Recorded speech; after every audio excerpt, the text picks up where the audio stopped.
Okay, alright, okay, alright.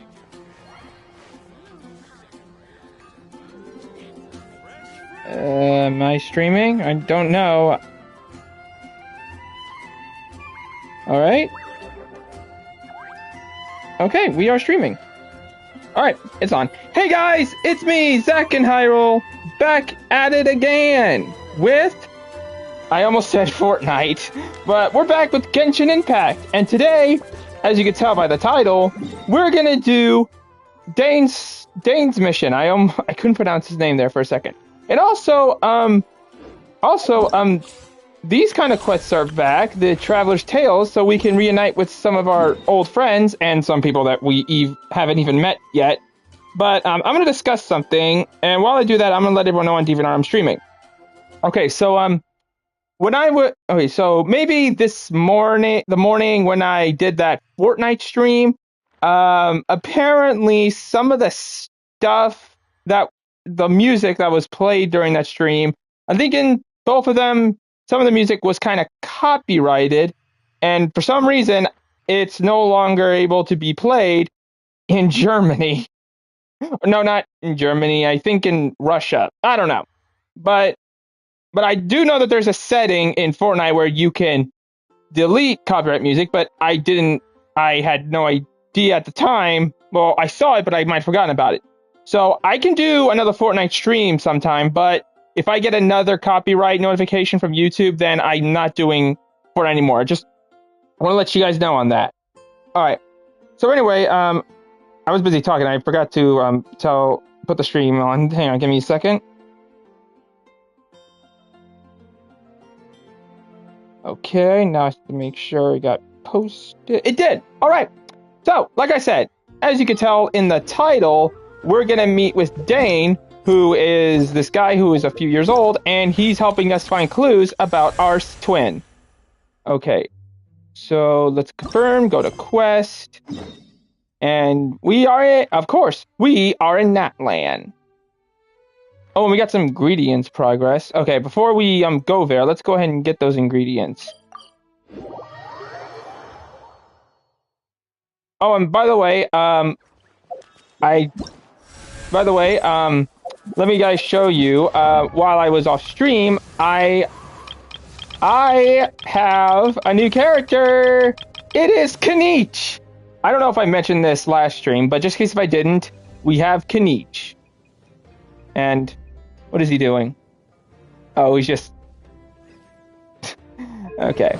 I do have some artifacts for him, but it's not a complete full set. I'm gonna wait until I level up his abilities and stuff. Man, leveling up these characters in the game is a pain in the ass. You have to do so much, you have to get so much, and you have to, like, unlock a lot of things. You have to have, like, 1,000 Mora in your bank account. In the game, not IRL. Well, maybe you have to have a good bank account IRL, but... Alright, let me get my... Oh, I only got sugar? Oh. Alright. I feel like I should cook something before I leave. I don't have any of this, so let's see how much I can... Okay, I'm gonna cook 6 of these, because I can only cook 12 in total. So let's cook half. How much of this? 4! Alright, let's go for 2.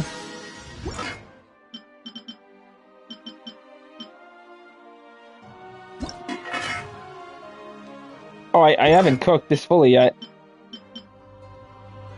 How many can I cook this? Oh, 18, that's great! Let's cook 10. Awesome, we have tons of that.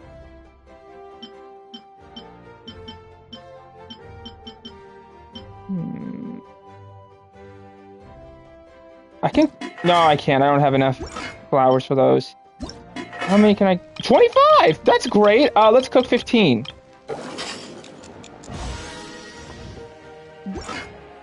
Alright. Now let's do one that gets our health up. Like this one. Oh, I can only cook 6. So let's cook 3. Alright. Alright, I think that's enough. Oh, and I think I also got more challenges. Gee, the music is too much! I can barely even hear my own voice! All right, let's head to over to the location. God, the choirs are giving their vocal cords power. All right, head to the Collective of Plenty. Oh, hello. Oh wait, hang on. I'm gonna. Oh, Tumini and Paimon. Fancy that. I didn't expect to run into you two here. All right, before we move on, I want to confirm something. I don't know if some of the voices are back, and I do know for a fact that Yuri Lowenthal, the player of Spider-Man and Smoke in Mortal Kombat, I know he voices Dain, but I don't know if his voice is here. So, I hope it is because I want to try and hear Yuri's voice as Dain. But But if his voice is not in this, then we're doomed. Oh hey, Coach Yan-san! What are you doing here all by yourself? Just so you know, Paimon didn't come here to train. Paimon's not looking to sign up for any diet plan or bodybuilding class right now. Is it me or is Paimon's voice different? Alright, got it. But seriously, what do you take me for? Some coach from hell? I wouldn't force a student into something they didn't want to do. That's all coaches. That's all PE coaches, by the way. Heck, you should have met my first grade. Or my elementary school gym teacher. That being said, a little aerobic No offense to him. would probably do you some good. You could take over my patrol for a while. Rather than training, that sounds more like helping you out. Yeah. All jokes aside, you're right. I'm looking for some help. We're help. The Collective of Plenty is holding a bodybuilding competition soon, and so many people have been busy squeezing in their last-minute workouts that we've run out of staff for patrols. Oh, so you've stepped in to cover their work. But don't you have a last-minute workout to do too? I'm good. For one thing, I believe peak conditioning can only be achieved through consistent training over a long time span. Cramming in a workout at the last minute does next to nothing for you. But more pertinently, well, as you can probably imagine, I'm not able to compete in any of the most popular weight classes. Yeah, that makes sense. Paimon, I think Paimon's voice is different. She sounds a little bit British. Oh no, don't look at Paimon like that. We are not the same weight class, and no way is Paimon competing against you. I say! She sounds a little bit British. You guys hear it? what happened to Is this the same voice actor for Paimon? Or is it the same one and she's just changing Paimon's tone or something? Traveler, let's just help with the patrol, alright? Otherwise, Yan-san's gonna make Paimon enter a bodybuilding competition! I bloody don't want that, mate! Perfect. I managed to get you on board with just one look. Alright, I'll do it for you, Paimon. Thank you both. It should be pretty routine. Just keep your eyes peeled and make sure nothing strange is going on in the area. Strange. Define strange. This whole world is strange. That'll free me up to check the other section. Let's meet back at the settlement when we're both done. Sure thing. Just leave it to us. We're experts at strolling and patrolling, don't you worry. Paimon, what happened to your voice, by the way?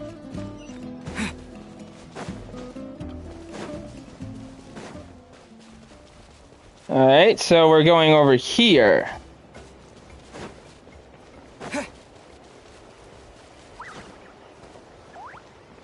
Alright, so here's the people we have with us. We have Venti, we have Barbara, and of course, we have our boy, Razor.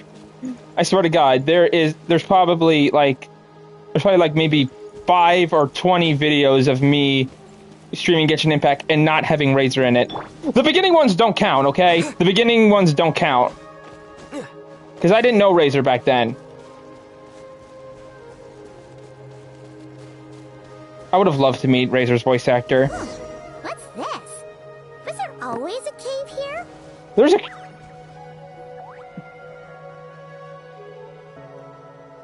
Hey, there's a hilichurl here. Is it sleeping? Doesn't look very hostile. Oh boy, it's this... yeah, we all know... Yeah, I know what's going on here, but But if we're gonna do that mission where we go into our sister's memories again, it's gonna be a pain in the butt. Why is it hiding away here? Ah! You woke it up! Huh? It ran away! Oh, guess our reputation in Natland is more fearsome than we thought. Even hilichurls don't want to mess with us now. There's something on the ground. You mean that shiny thing? Huh.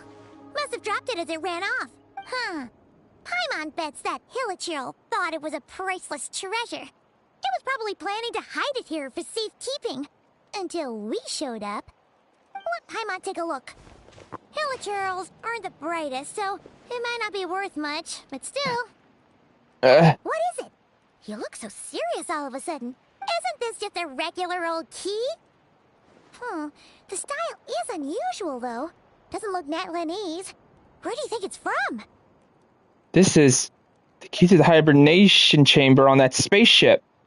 What do you mean? What hibernation chamber? What spaceship? Wait, you mean the spaceship? The one that brought you to Teyvat? That's the one. So, how did that key show up here? Are you sure you didn't just drop it? No, I still have mine. I've always made sure to keep it safe and sound. Whoa! Yeah, these look identical. So, if one of them's yours, does that mean the other one is... The one belongs to me and the other belongs to my sister. There's only two of these. Knew it! Huh, the keys to a spaceship! Huh, somehow that really rams home the fact that you really are an actual alien. Wait, no, descender. But anyway, now we know where it came from. The question is, how did it get here? The simplest explanation is that your sister lost her key somewhere not far from here. Then that hilichurl found it and ducked into the nearest cave to hide it. If that's true, it means your sister was here recently. And by extension, the Abyss Order was probably here as well. Yeah. Man, this is so crazy. We only agreed to help with the Ansan's patrol on a whim. And now we've made this bombshell discovery and found a huge lead on your sister. Should we keep following this trail while it's hot? Or do you think we should check back in with the Ansan? Ah, there you are. Looks like you went the extra mile today. Thanks for being so diligent. Oh, hey, Ian-san, what's up? Didn't think we'd see you again till we headed back to the settlement. We were actually just about to go meet up with you. We've made a huge discovery today. I came here to let you know that you don't need to keep patrolling anymore. The bodybuilding competition has just been cancelled, so the usual squad will be resuming their normal duties. They'll be here to take over shortly. Oh. Wait, cancelled? Why? What happened? The Abyss Order attacked. Oh, God! Huh? Didn't expect our suspicions to be confirmed so quickly. Sounds like Lumina is on the move again. I'll find a way to speak to her in person this time. I have to. I've heard of the Abyss Order, but this is the first time I've known them to take organized action on such a large scale. It's like they're preparing to go to war against our entire nation. I believe they want to go war in all nations, if we remember this whole story correctly. One little sect versus the entire nation of war? How are they expecting to pull that off? Based on everything we've seen from them so far, they usually prefer to act in the shadows. So, what's different about it this time? What could they be after? No clue. All we know is that they've attacked our tribe.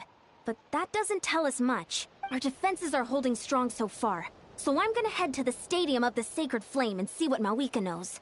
If there's any information out there, she's the one people report to. Oh, want to come with me?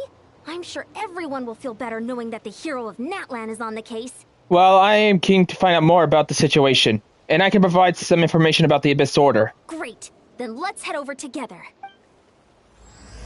Oh, there's a thing! There's a thing! I need to get that before we move on. Now let me get the thing. Let me get the ting. Let me get the ting. Is it up here? Yeah, yep, here it is. We just had a serious situation and here's the calming music.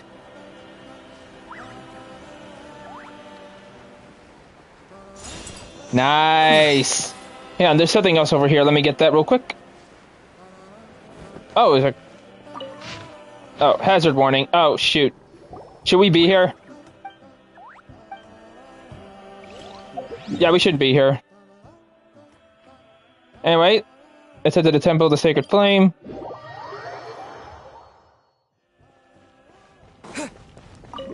Knock, knock! Malika! Oh? Ah, great timing, Ian-san. I was just about to send someone for you. And it's good to see the travelers with you. Hi. How are things looking? What's the latest word from the messengers? The Abyss Order has been spotted near several tribes at the same time. Clearly, this is a coordinated strike. Also, their numbers are much higher than expected. Their organization appears to have grown considerably, but because they're usually so secretive, this is the first we're learning of it. It sounds like they're throwing everything they have at us. What are they trying to achieve? That's what I'd like to know as well. Historically, Natlan has not been a hotbed of Abyss Order activity, and we have no particular quarrel with them. Could it be revenge, perhaps? Would they want to get back at us for a recent victory over the Abyss? Oh, seems unlikely. But then again, Paimon wouldn't put anything past the Abyss Order. It's too early to say anything definite. For the time being, we should continue monitoring the situation. How are the battles going? Not too many casualties, hopefully. Okay, yeah, this is a different voice actor. Paimon sounded a little bit like Barbara there for a second. I don't know what happened to the last voice actor, but I hope she's okay, and this voice actor could be good. Well, even if they're committing all their forces to the fight, they're in for a tough time. Our brave warriors have just emerged victorious from an all-out fight against the Abyss itself. Yep. We have a whole nation's worth of seasoned veterans fighting for us. Compared to the true Abyss, the Abyss Order poses a far smaller threat. They cannot endlessly replenish their forces for starters. However, this is still a war. So we must give it our all and do our utmost to minimize casualties. The tribes are organizing their defenses as we speak. Traveler, this is one war that Natlan can handle on its own. If you wish to stay out of it, you'll be safe here at the stadium with me. No, this one's personal for me. Oh? In what way?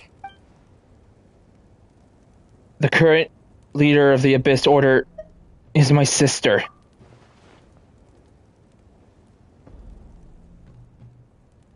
Yep, that's how it is. I see. My goodness, that is very personal indeed. You have no idea, Red. If you don't mind me asking, do you have any idea what her goal could be? That's what I want to know as well. Safe to say, they're not exactly on the best terms at the moment. Classic sister and brother rivalry. Ever since Paimon met the Traveler, he's been trying to track his sister down and get some answers. But she's been avoiding him. I see. So you two have fallen out. Huh. A pretty common occurrence between siblings. Yeah, that's what I said. Well, yeah, that may be.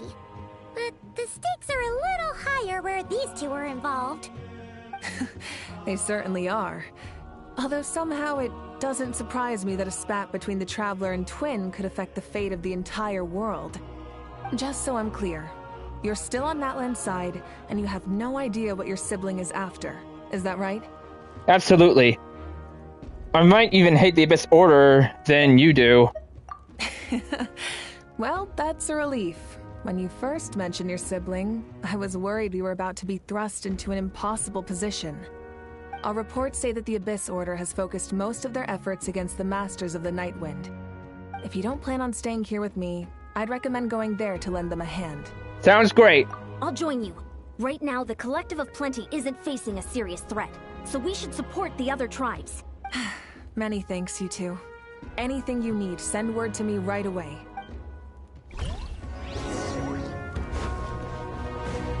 Alright, let's go to the Masters of the Nightwind.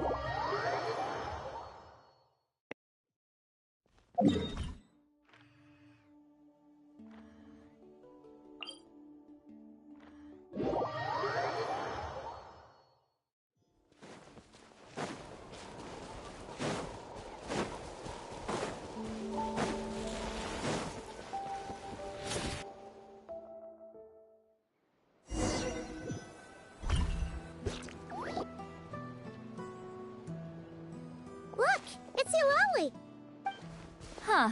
I wasn't expecting to see you here. Are you here to reinforce us? How are things looking? Mawika told us to come here. Oh, the situation must be pretty dire if it's managed to get Lolly out of the house. Dire? No, I wouldn't go that far. It's mostly just irritating. I heard we're being hit the hardest out of all the tribes. What are they trying to imply? They just think we're pushovers or something? The more I thought about it, the angrier I got. I couldn't exactly concentrate on my novel after that, so... well, here I am. I swear to God, look at her face. I don't know if I mentioned this when I first met her, but she is the exact, what's the word here? She is exactly like, Tsunade from Naruto. I mean, if you think about it, she is. She always gets drunk. She's like 1,000 years old. And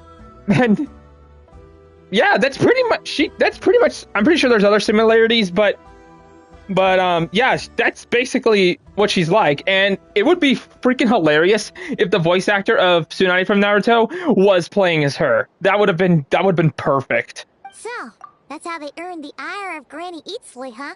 They call themselves the Abyss Order, yes? Ugh, so tasteless. It's exactly the kind of two-dimensional name a clueless writer picks because they don't trust the rest of their writing to persuade the reader of who the real villains are. I thought she said pricks. Hey! She's saying your sister has poor taste. I'm just glad I'm not the only one who thinks that. If I were her, I would have changed that name long ago. Wait, what? Are you saying his sister is a member of the Abyss Order? I only said that because I was mad. But maybe I went too far. Hey, let's save the chat for later. We've got some enemies incoming. Oh boy! Good. A much-needed chance to vent my frustration. And not a moment too soon. Things were getting awkward there. Luckily, I'll never have to find out just how badly the rest of that conversation was gonna go. You didn't have to say that last part out loud, Lolly. Anyway, let's get him! Okay, I think this is actually Paimon's voice actor. I don't know, but... Booyah! Let the show begin. Come on, we can do it!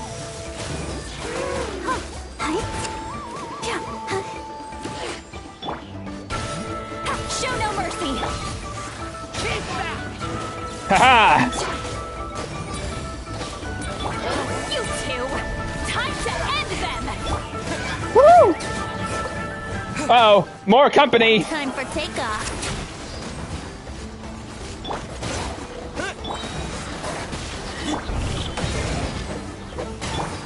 Fulfill our pact! I'll protect us. Yeah! Good job, Razor! Phew, much better. That's more like it. Oh, impressive work, Granny Eatsley. If I'd known you were on the case already, I might have reconsidered whether your tribe really needed reinforcements. If anyone should be reconsidering, it's the Abyss Order.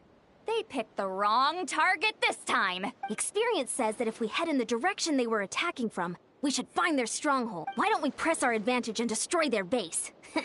They won't know it hit them. Hey, was there a battle here just now? Need any help? The warriors from the Masters of the Nightwind are here! The battle against the Abyss is still fresh on our minds, so everyone's used to working together. Well, morale's high and everyone's here. Let's go take down that stronghold! Oh boy!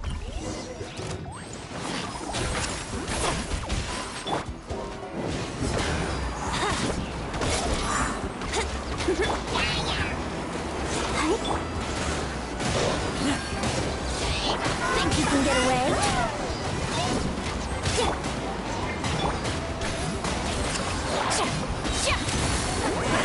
Haha! Forward! Crush them! Woo!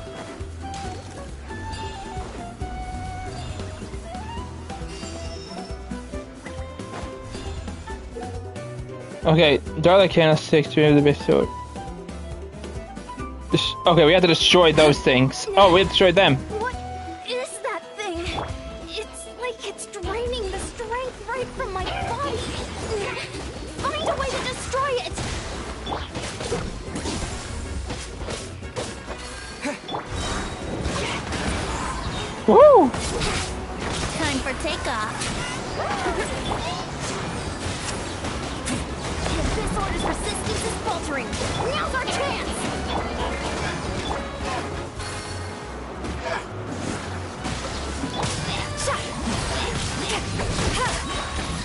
Oh no, you don't!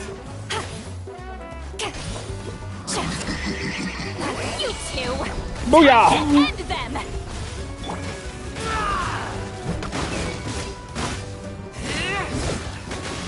This is so cool!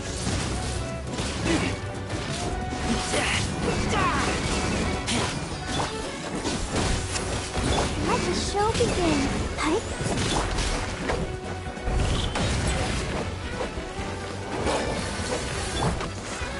Warriors, attack! After them! You guys coming? Okay, yeah, they're coming. Get to work! I don't know why I just did that. Here they are.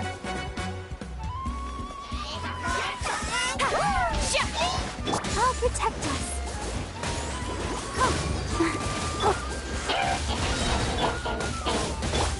Razor!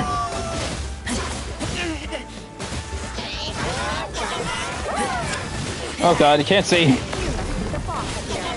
Time to show you what happens when you mess with the Masters of the Night Wind. Uh-oh.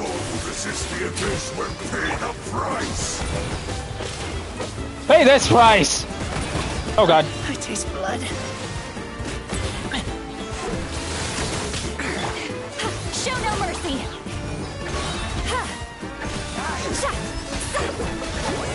Suffer the wrath of Eastleigh. Razor? Me?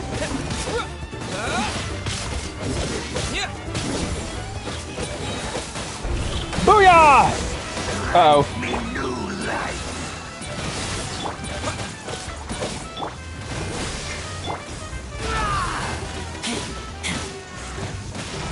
Hang on. Get to work.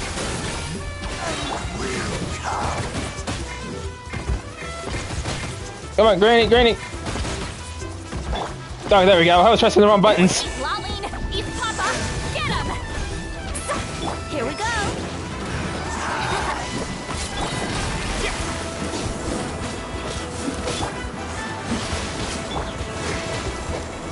Time for takeoff. Take this! Oh, got him. This stronghold is neutralized.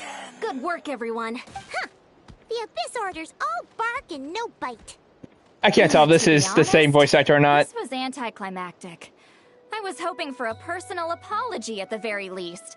And ideally, a whole speech acknowledging the superior might of the Masters of the Night Wind. Well, whatever. I'll just have to make up for it with some extra wine at the victory feast. With the stronghold cleared, this area should be safe for the time being. But still, something tells me we can't afford to let our guard down yet. Maybe it's just me, but an enemy under siege normally defends their stronghold at all costs. The fighting gets more and more intense right till the bitter end. But this time was different.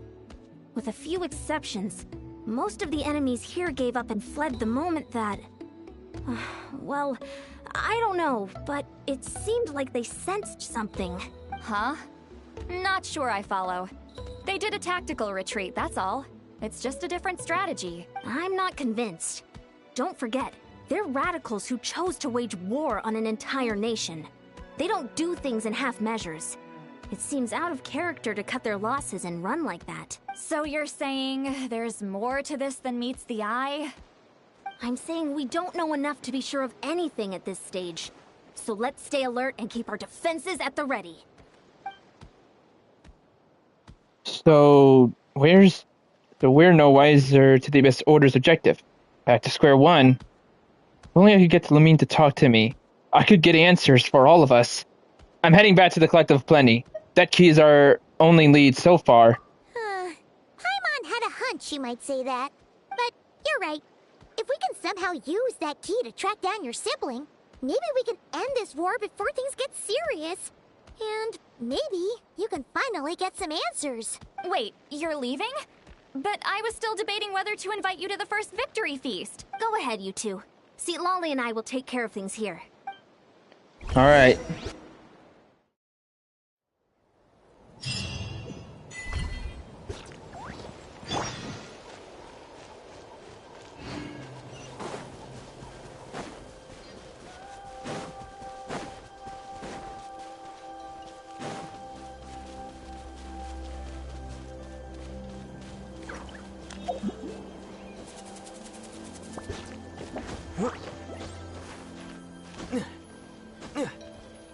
on, get up there. Here's the cave.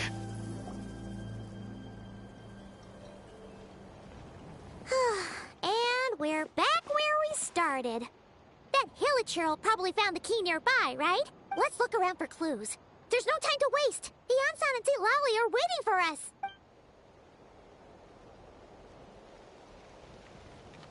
Ugh. We've scoured the entire area, but still nothing. How the heck did the key end up in that Hilichurl's hands? Are we supposed to believe that it just fell out of your sister's pocket as she passed by? Seems kind of ludicrous to lose something so important in such a dumb way. But Something coming. again, who knows? Sometimes in life, things just go missing, and that's that. Huh? Oh, thank goodness. Someone's here. Please help me. Huh? Who are you? What happened? Huh? No. Now isn't the time. Oh my god, is it our sister? Please, you've got to help me. I'm being chased by monsters and I can't keep running. Can you do something? You come to the right person, but what are these monsters you speak of? Yeah, where are they? Paimon doesn't see any monsters behind you. Huh? I'm sorry, I don't quite understand. They're almost here. This really isn't the time to be joking around. We're not. We're completely serious. We don't see any monsters. But how? Ugh, there's no time. They're coming. We gotta run. But I really don't see anything. Where do you intend to run to? What's wrong with that girl? She must be seeing things. Huh? Oh no! It looks like something really hit her. Maybe she was right. Quick, They're invisible. She's okay. She's being attacked by ghosts. It's a trap. What's wrong? Are you hurt? What was that? The monsters! They're right there! You need to get out of here. It's too dangerous. Let me help you first. Oh, I see them! Suddenly, I can see them. Huh? Oh, now you finally see them. Well, it's about time.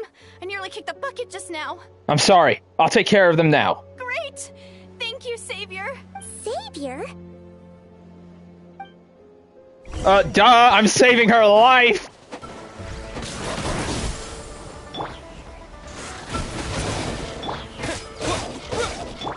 Yahoo! And I have friends to help me!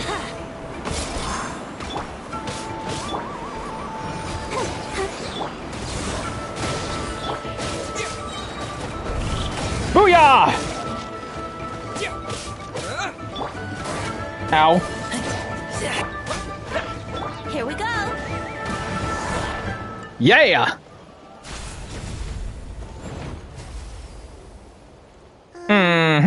You done? Paimon still can't see anything, so she can't tell. It just looked like you were slicing at thin air. Kind of funny, actually. I don't know what's going on either, but I could see them once I held her hand. Oh, really? Let's try it one more time. I want to check that I got all the monsters. Sure.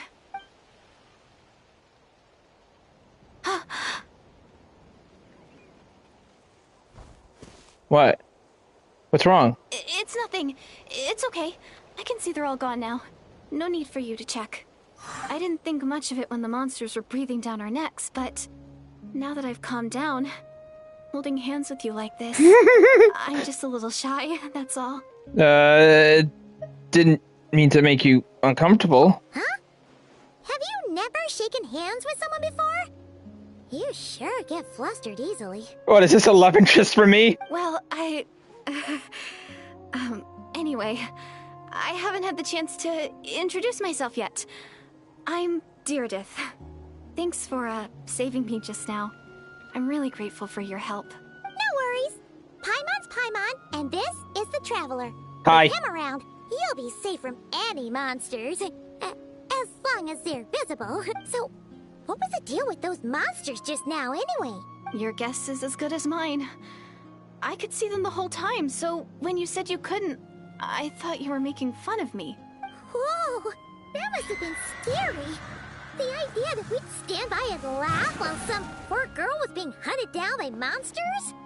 That would have made us more monstrous than the monsters.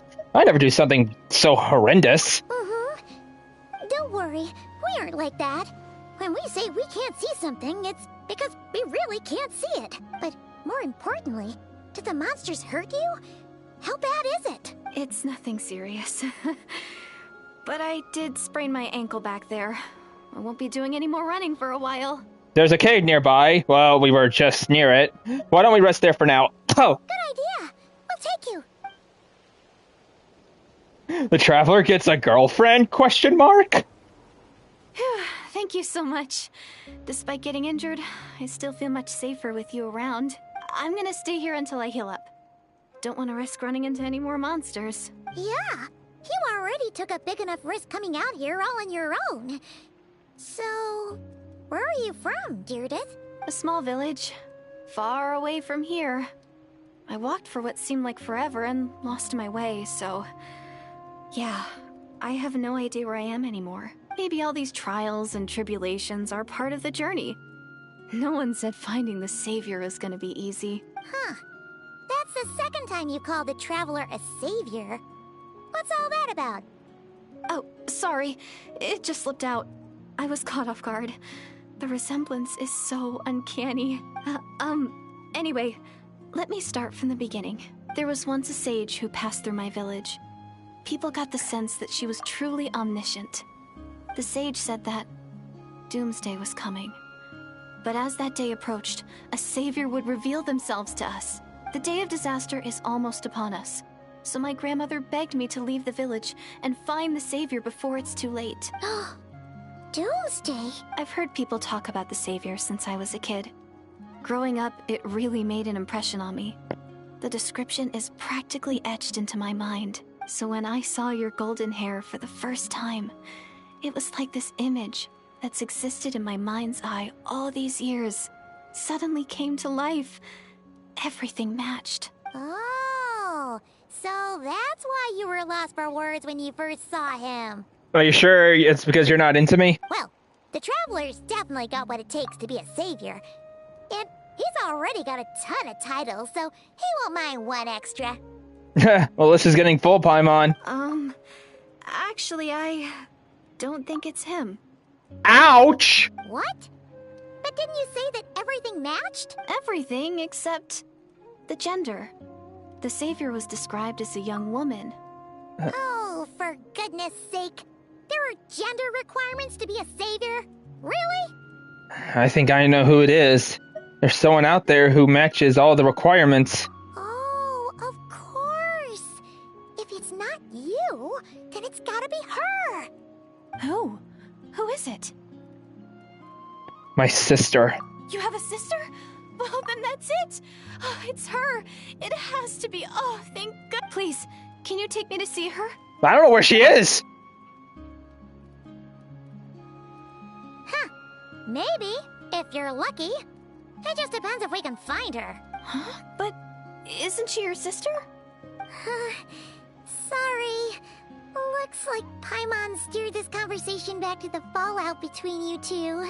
It wasn't on purpose, but that's the reality, so it's hard to avoid. Okay, fair enough.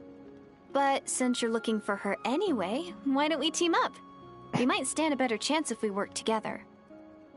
Have you always believed that Doomsday will come? Yes. Everyone says that the disaster is inevitable. But the savior will rescue us all from our pain and suffering. I've always dreamed of meeting the savior. I don't think she... Really buy this whole doomsday thing? Seems kind of far-fetched. She spoke with conviction. I don't think she's lying. Maybe it's another lie spread by the Abyss Order. See? She broke eye contact. Sure sign of a guilty conscience. Time to press her for answers. What's wrong, Deirdith? Something's clearly bothering you. You want to tell us what's going through your mind? Oh, I just... How should I put it? The Traveler looks just like the savior of my dreams. Should I be flattered? And it's not every day that the savior of your dreams swoops in and saves the day in your moment of crisis. So I'm just a little overwhelmed, that's all. 3 seconds of unbroken eye contact is the limit. I don't think my mind and body can handle any more than that. What do you mean, limit? What happens after 3 seconds? How am I supposed to respond to that? I'm sorry. Please forget that I said anything. Let's just leave it there for now. Like I said, I'm going to hide here until I feel well enough to move again. If you manage to find the savior in the meantime, please come and let me know. Thank you. Are you sure you'll be okay here on your own? Do you have enough to eat? I'll be fine. I might not be much of a fighter, but I know how to stay hidden. And if I get hungry, I'm sure I'll find something around here. Don't worry about that. All right then. Well, take care. Being on your own isn't easy. I hope she doesn't disappear or become evil. What a She looks so mysterious beautiful. girl. We should definitely keep an eye on her. But hey, at least she seems to like you. And it sounds like she's gonna help look for your sister when she's healed. Anyway, this is probably all the progress we're gonna make for now. Let's head back to the Masters of the Night Wind and see if they need our help.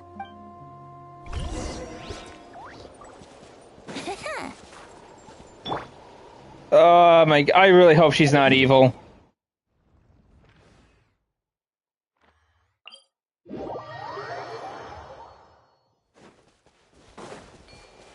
Who's that? Oh, geez, hey. Oh, it's Zisan. Oh, you're back. How did it go? Find anything? Nothing substantial, unfortunately. But we had the weirdest experience. So I take it that the war's still on? No progress yet, I'm afraid. That's okay. I just wasn't sure, because things seemed to be at a standstill while you were gone. The Abyss Order hasn't attacked us. And since we don't know what they're planning, we haven't made a move either. In a word, it's a stalemate. The guards have been keeping watch around the clock, but for everyone else, you wouldn't even know we're at war. Huh. Really makes you wonder what the Abyss Order's thinking. I was wondering, Traveler, if you have the time, could you go and pay a visit to the guards? Sure, why? They've been working a pretty demanding schedule. I was gonna go see them myself, but I'm sure they'd appreciate a visit from the greatest hero of our time. Oh, but you're a great hero too, Yan-san. Well, since you asked, this is technically my sibling's fault, so... Great. Thanks, you two.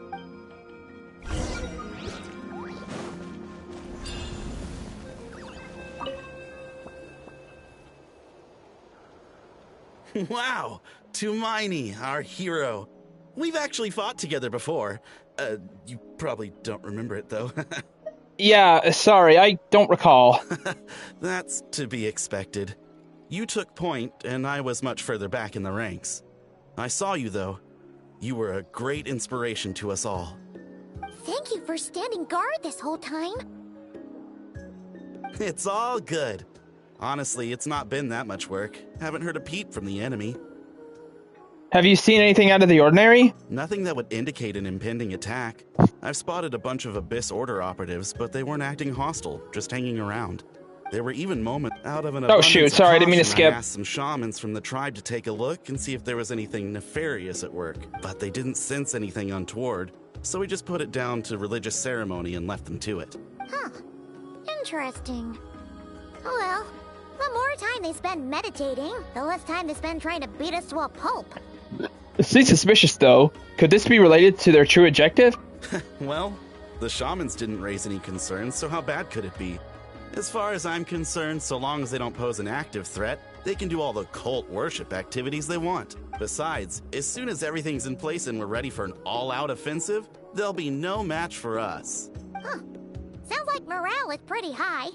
Guess there's strength and confidence in numbers. Let's keep going, Traveler.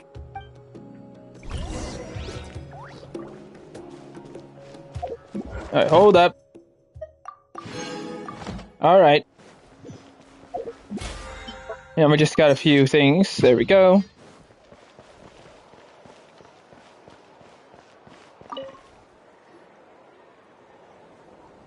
Huh? Is that Tumaini? What brings you here? Is this Like, a meet and greet? I wasn't... I'm so nervous. Hey, come on! You'd march to war without so much as blinking. What's so scary about a chat with a traveler, huh? Yeah, It's not not that the scary. same thing at all. There are plenty of chances to go to war, but a one-on-one chat with our great hero, that could be a once-in-a-lifetime opportunity. How can I not be nervous? What if I say something wrong? Or if my posture's bad? Or if I accidentally make a weird expression with my face? One bad impression can stick for life. No one's here to judge you on your posture or your facial expressions. Relax! All right then. I'm sorry, great hero, but I have a small favor to ask. What Paimon guess? An autograph, right? That's easy. May I challenge you to a fight? Wait, what? What? How can you be so audacious and so sheepish at the same time? Huh. Paimon's starting to think your nervousness is all just an act. No, of course not. I just figured that if I don't ask now, I'll regret it for the rest of my life. But I am still on patrol, so please, Great Paimon, if you wouldn't mind taking over for me for just a few minutes. Ugh. Again with the sheepish audacity. Just pick one or the other, will you? I think it's a fair request.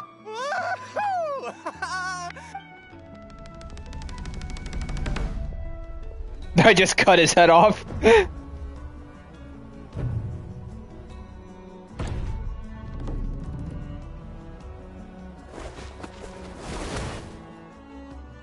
And I just Obviously, punched him in the I face. never expected to win, but until now, I didn't appreciate just how great the gulf was between us. I'll be bragging about the day I got to spar with Tumaini for the rest of my life. Today's really my lucky day. Ugh. Paimon can't keep up with you. Your tone has changed all over again. Now you've had a spar with the Traveler. What gives? Well, some people connect through conversation, but we warriors bond by sparring. And now that I've had a bout with the hero, we're no longer strangers. Nothing to be nervous about anymore. Okay. Well, to each their own. But Paimon's still gonna stick to conversation. Have you noticed anything out of the ordinary? Not at all. We haven't spotted any new enemy movements. Oh shoot, my phone. As Paimon expected, nothing here either. Let's do another lap and get back to Yan-san. Alright. You're welcome for that. Oh. So, did the guards find anything? Nothing much, no. Someone mentioned that the Abyss Order has been doing some kind of meditation or prayer, but apparently it seemed harmless. Paimon wants to lodge a complaint about one of the guards, though. His name's Kentalo. Ignore Paimon. He wasn't a problem. Traveler? Oh god. You're back already? And no one thought to wake me up, huh? In fairness, you look pretty hungover. Can't imagine anyone wanting to wake you up in that state. I'll have you know I'm perfectly sober when I'm hungover. Okay.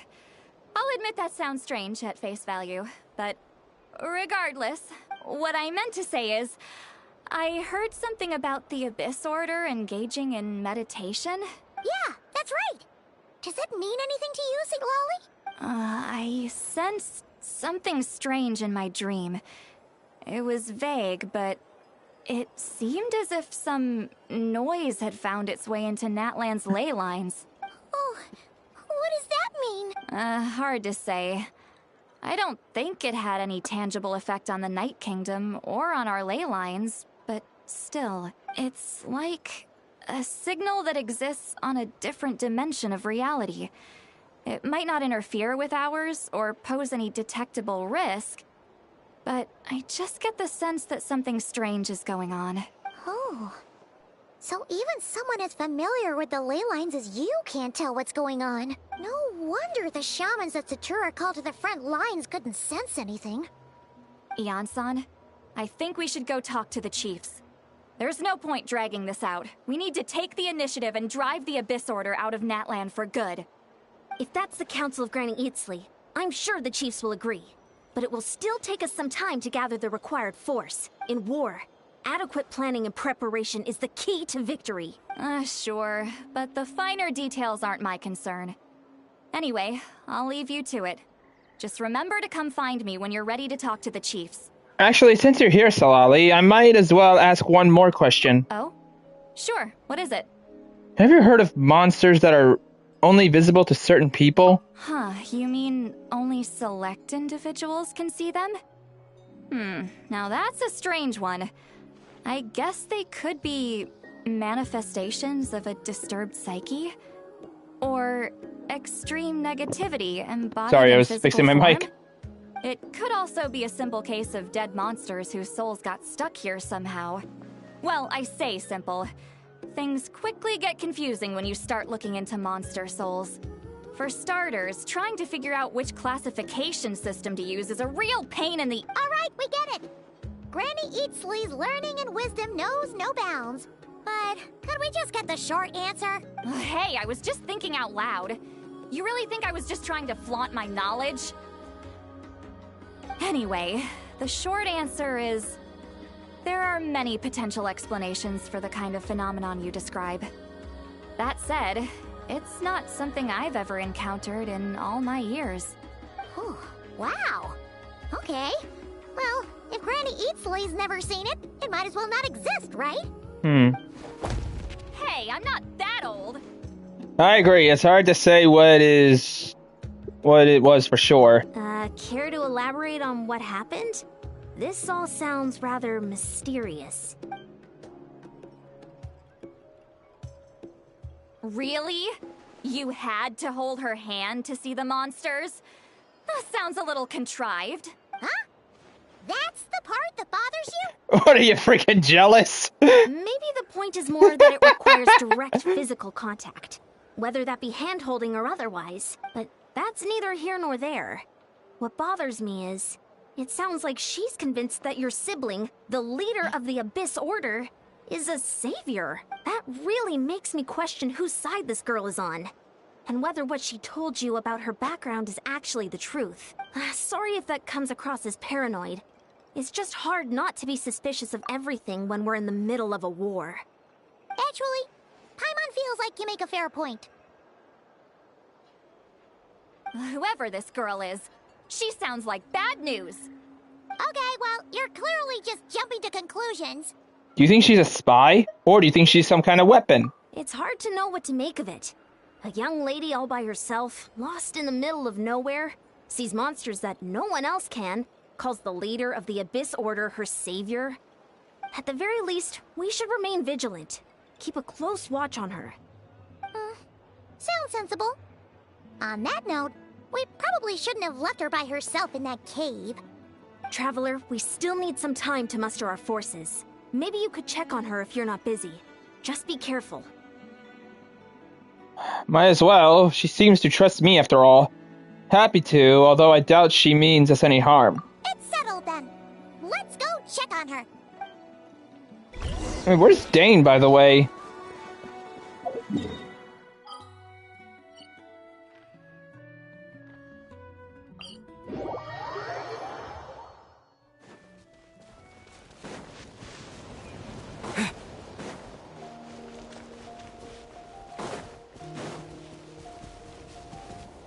Are we gonna meet him once we get up this mountain?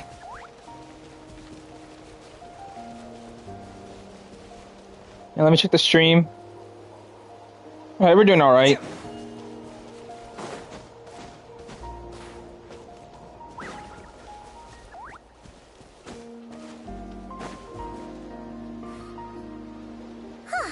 Here we are.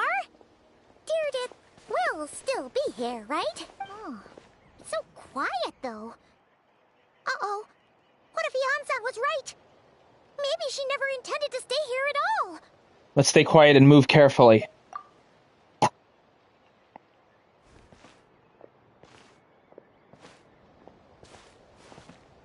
Oh boy. Watch out! Ah! Nice try. Shoot, maybe really is a... Oh, sorry. Sorry. I didn't know it was you. I heard a noise and I thought it was the monsters coming to get me. Oh, did I hurt you? Oh, I'm so sorry. I wasn't thinking straight. If I thought it would hurt, I would have tried to dodge. And somehow it still hurt less than I expected. Phew. That was scary. Paimon thought we'd walked into a trap. Maybe we shouldn't have sneaked in without announcing it. Then you would have known we weren't monsters. To be honest, I've been really on edge since you left. I just have this constant feeling that any second, the monsters are gonna come back and get me. And it's not like I can run from them. There's also no way to cook here. It's good you got back when you did. Another hour and a half and you probably would have found me starved to death. Oh, that's weirdly precise. Though, it does explain why your attack on the Traveler was so weak. Paimon, be nice! If you really thought you were gonna starve or get killed by monsters, why'd you promise that you'd be okay here on your own? I just didn't want to lose face in front of my hero. He already saved my life once. That's more than enough. I just don't want to come across as a constant burden. Huh. For someone on the brink of starvation, you're pretty preoccupied with your image. What's the real reason? What? That is the real reason. I'm kind of bearing my soul here, you know? Could she really be just an injured civilian? Anyway, so, could you make me some food now? You are unbelievable.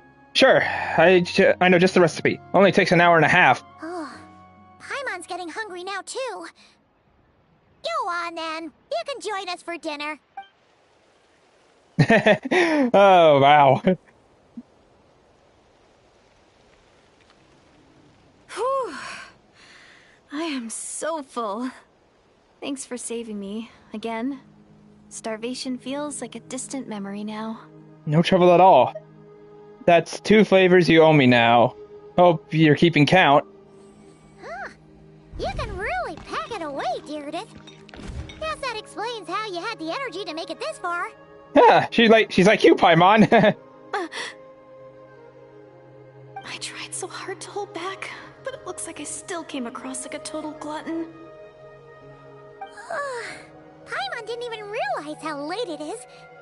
Hey, the night sky here is really pretty. Yeah, and it's all thanks to you both that I'm able to relax and enjoy it. I was cooped up in that cave the whole time you were gone. Now, I'm finally out. The air seems fresher, and the stars more beautiful than ever before. You weren't in there that long. But she thought she was gonna starve to death. The time probably passed unbearably slow. When I was young, I used to lie on the roof of my house, gazing up at the stars, and often, my mind would drift to this question. Is this starry sky actually real? Wait, why would she think that? Does she know about the false sky? But my grandma would tell me, the answer to that question doesn't really matter. Think of all the people in our village who spend their entire lives here, she'd say. To them, that little village is their whole world. And so, if it's our destiny to live beneath this sky all our lives, then whatever may or may not lie beyond, this is our world. And that sky is real to us. Paimon kinda gets you, but also not really. Is it kind of like how journeying with the Traveler is everything to Paimon right now? That seems kind of right, but also not really. I really treasured my world. For a really long time, the village was my everything. The houses, the scenery, stories I always loved to hear about the Savior. But I could never bring myself to agree with Grandma. Even if the village was my entire world, I still had to know what lay outside its borders. Yeah! Go you! So, I finally ventured out and set off on my journey to find the Savior. I'm going to make my world bigger, one step at a time. And I'm not going to stop until I've seen what's beyond the stars. Maybe then, I'll finally get an answer to the question I had as a child. Beyond the stars? Who knows? Maybe one day, I'll be sitting and chatting just like we are now, but with someone from another world. Yeah, one day. Oh, if only we could tell her. But it's probably best not to open that can of worms right now. I need to find the Savior and protect my world. Then, I can make sure it continues to grow. That's the most worthwhile thing I could think of doing. So I've been giving it everything I've got. You know what? It's pretty cool. Paimon kinda wants to root for you now. Sorry. I got a little carried away. I always get chatty after a hearty meal. Just like my grandma. The more we chat, the more convinced I am that she's not a bad person. And it doesn't sound like she's been brainwashed by the Abyss Order. Maybe we can afford to trust her. Hold on. Shh. It's them. The monsters are back. Hold my hand! Oh, still invisible, huh? In that case, guess we gotta try that trick again.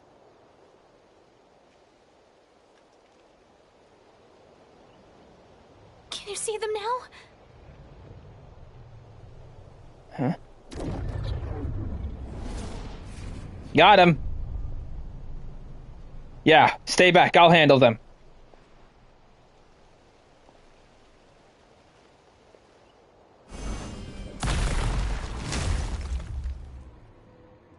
Oh, Paimon still can't see anything. But please, be careful. Apparently I still have my Geo power.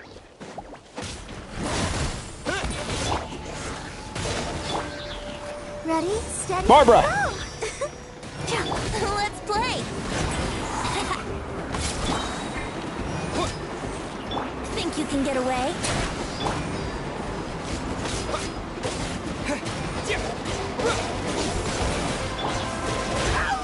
Get him, Razor! These aren't your lupicles. Oh, one more? Oh, that's a big one. Hey! Get away! Let's dance.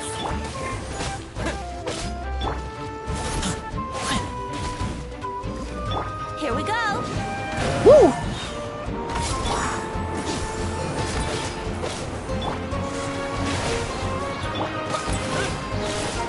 Get away from her!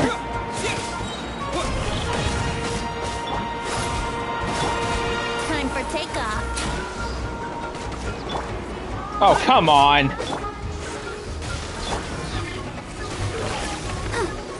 No, get away! That area's not for you, mister!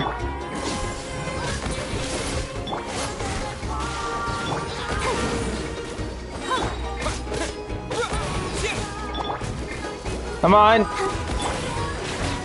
Ow.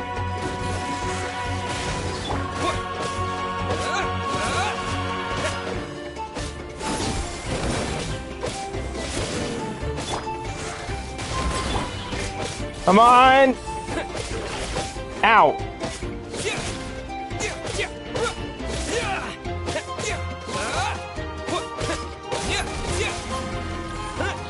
Got him.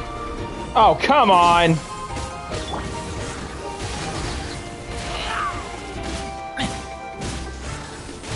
Oh, it's raining.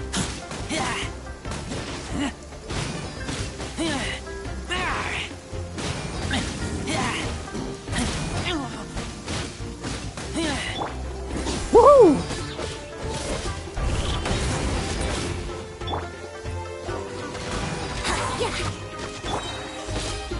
Think you can get away?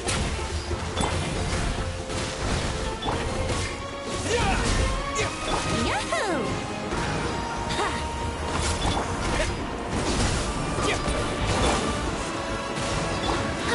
I'll protect us.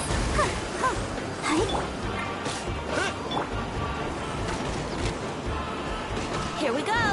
Woohoo! Come on.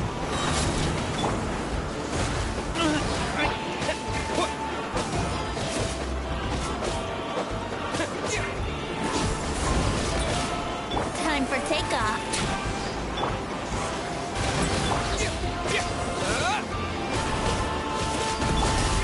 Let's dance. Oh no, you don't! Got him! Oh, thank goodness. Wow, that was fast. Did you get all of them? Paimon, that was not fast! Paimon's slowly but surely getting used to the sight of you fighting thin air. You doing alright, Deirdith? Deirdith? Hey, it's okay. There's nothing to be scared of anymore. Oh, I'm fine. I just spaced out there for a moment. You spaced out? That's a pretty bold move under the circumstances. I was just... the image of the Traveler fighting to protect me. I was trying to commit it to memory. Seems like the least I can do. Alright. Whatever floats your boat. Anyway, there are no more monsters in the area, and it's getting late. Why don't you stay here tonight? Sounds reasonable to Paimon. What do you think, Traveler? I'm personally satisfied that Dairly isn't a threat, but can't hurt to monitor her for another night. Sure. Oh my god, I swear to god, if she's evil, I'm gonna be... Deirdith? Okay. Is it a valid dream? Uh-oh, we're dreaming.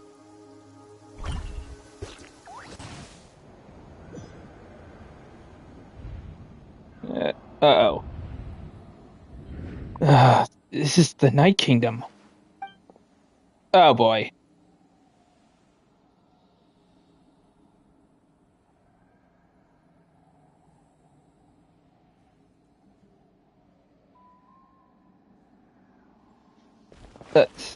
And the Lord of the Night.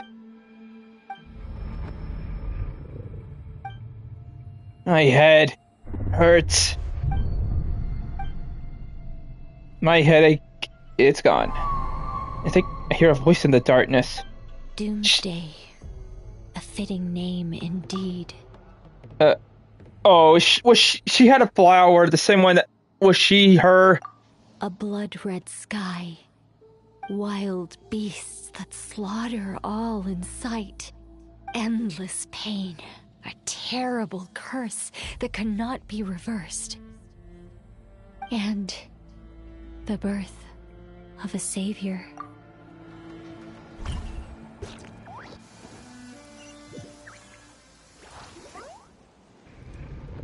That dream I just had.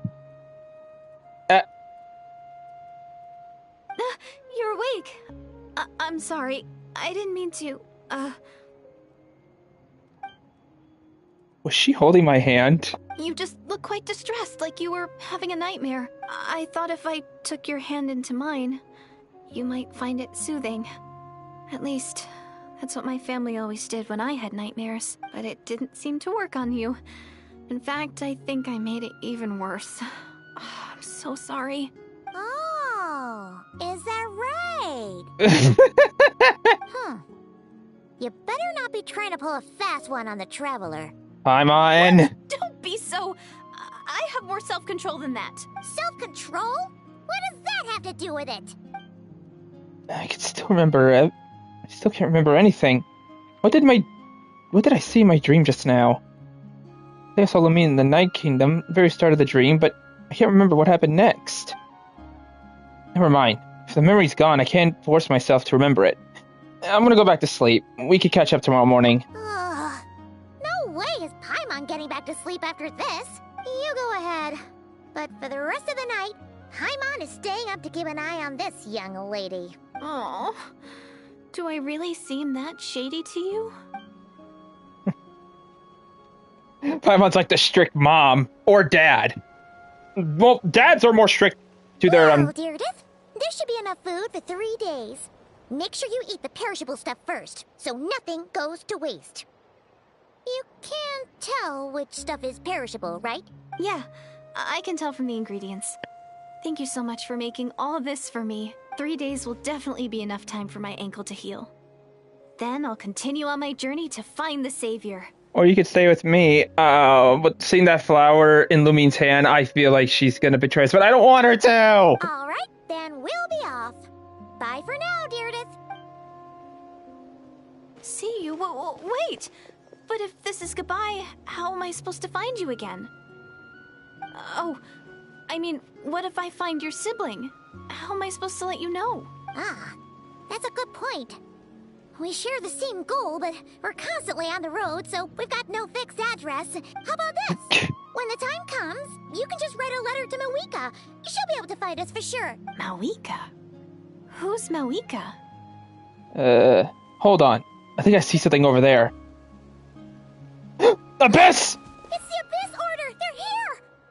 But it doesn't look like they're marching to war. More like they're running away? Cowards! Where? What are you talking about? A bunch of Abyss Order thugs.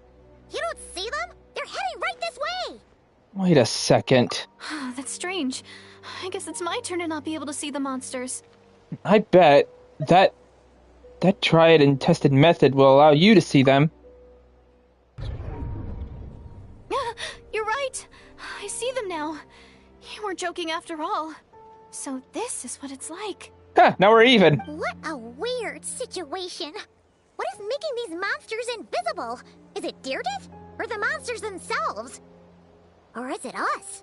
Well, might as well mow these ones down, just so they can't pose a threat to the tribes.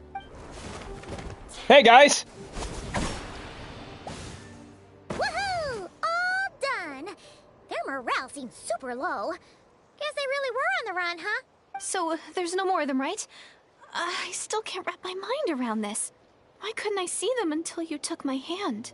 Believe me, I'm as baffled as you are. The plot thickens. Turns out there are also monsters which I could see, but Deer can't. I'm calling her Deer for short. So, any ideas on why those monsters might have been running away? Maybe something went down on the front line. Oh, Paimon's getting a little worried about Eon-san and the others. Let's head back to the Masters of the Night Wind right away. We gotta go. Bye for now, Deerdith. See ya, and please take care. I swear to God, she better not be evil.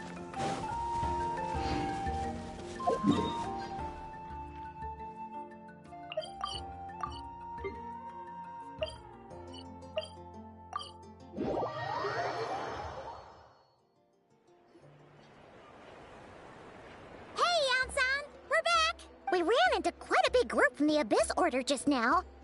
Has something happened at the front? The front line has collapsed. Oh. Huh? But how? Did the Abyss Order send in reinforcements? No, relax. Their front line has collapsed, not ours. Oh, feels like you could have phrased that more clearly at the start. But this is good news, right? Why'd you still look so serious? Did we finally launch an attack? Did we unleash the Pyro Icon's mind on them? No, we're still mustering troops. Nowhere near ready to go on the offensive. So at first, I was also confused about what exactly happened out there. But just now, I got the full story from a guard who was on the scene. He watched the enemy lines crumble in real time. What did he see? One person. Just a single individual. They stormed the enemy lines and attacked with a vengeance, cutting them down like paper dolls. Dain. They wielded an unknown power and fought with a sword style that no one recognized. The guard who relayed this to me said that before he even had time to react, the enemy was decimated. I think I know what happened. I'm only recounting what I heard, and I'm sure the guard in question must be exaggerating to some extent. But still, we have to identify this person, and assuming they're a neutral party, we'll need to figure out how to engage with them. Clearly they're a force to be reckoned with, so we don't want to come across as too weak or too hostile. It's quite a diplomatic conundrum. You don't need to sweat it, Eon-san. From your description, we're already pretty confident that we know this person.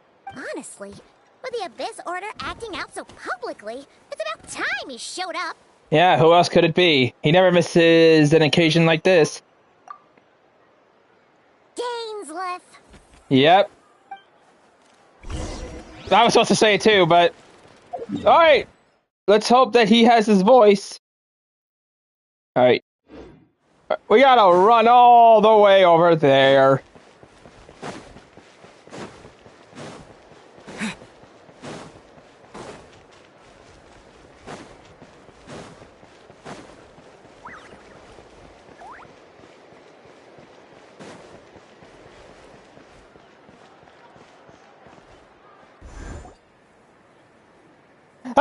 there he is! And his voice is gone. God dang it, Yuri! Were you waiting for me? It's been a while, Dain. And yeah, after we heard what went down, we figured you'd shown up. You caused quite a stir, you know. Oh, this is a friend of ours from Natlan. Her name's Ian-san. She insisted on coming here to thank you in person. It is my honor, Mr. Dainsliff. Thank you for breaking the stalemate in our war against the Abyss Order.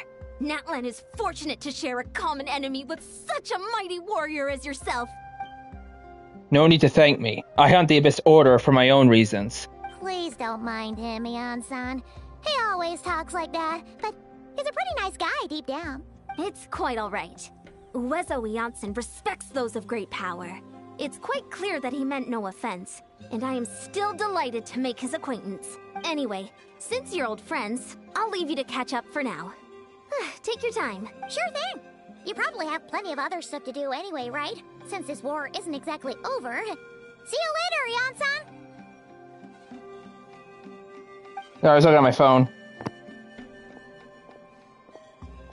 Hey, Dain. Would it have killed you to be a little more polite? She's our friend. Isan, yes? I'll remember that name. But I will not invest more emotion than is necessary when dealing with the citizens of the Seven. It is a matter of principle for me. Fine, since you helped break the settlement, we'll let you off the hook. Ugh, so stubborn. But whatever. So anyway, Dain, do you have any new info about the Abyss Order for us? Any idea what they're trying to achieve with this war, for example? Never before have I seen the Abyss Order take action on such a large scale. Take the face value, it seems highly illogical in the war of the Natlanese. The odds are stacked firmly against them.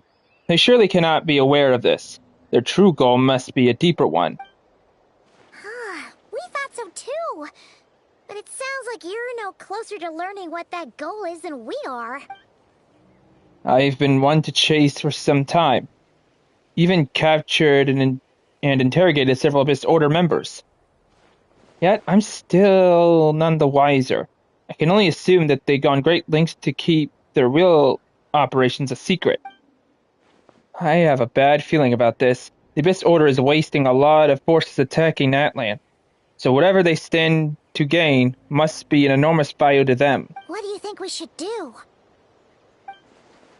Since we lack actionable intelligence, for now we might as well continue to focus on the fighting. Lead them to their secret plots. If they're so willing to sacrifice manpower for it, I intend to make the sacrifice greater and more painful than they could ever have anticipated. If they use this opportunity correctly, I believe we can eliminate the vast majority of the Abyss Order forces. They never can be such a large companion ever again. That outcome is well worth our time.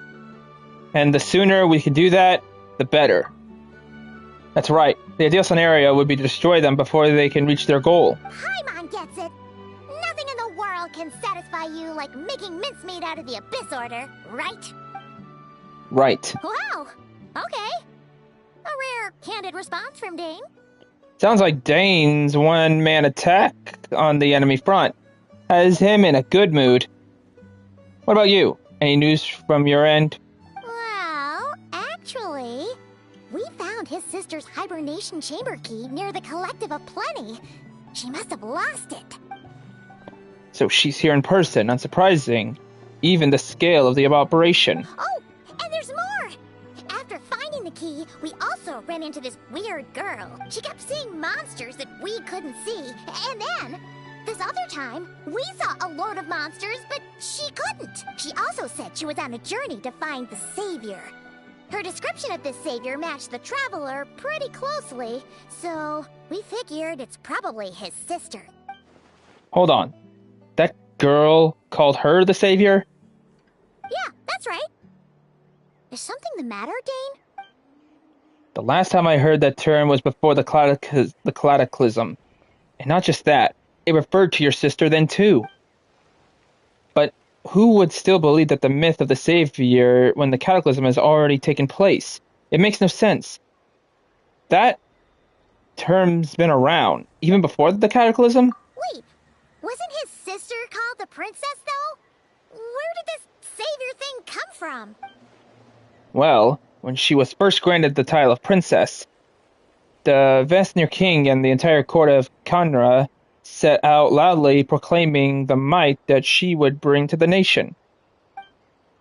They made it sound as if with her there, all pain and suffering would be washed away, and the future Kanra would be brighter than anyone could imagine.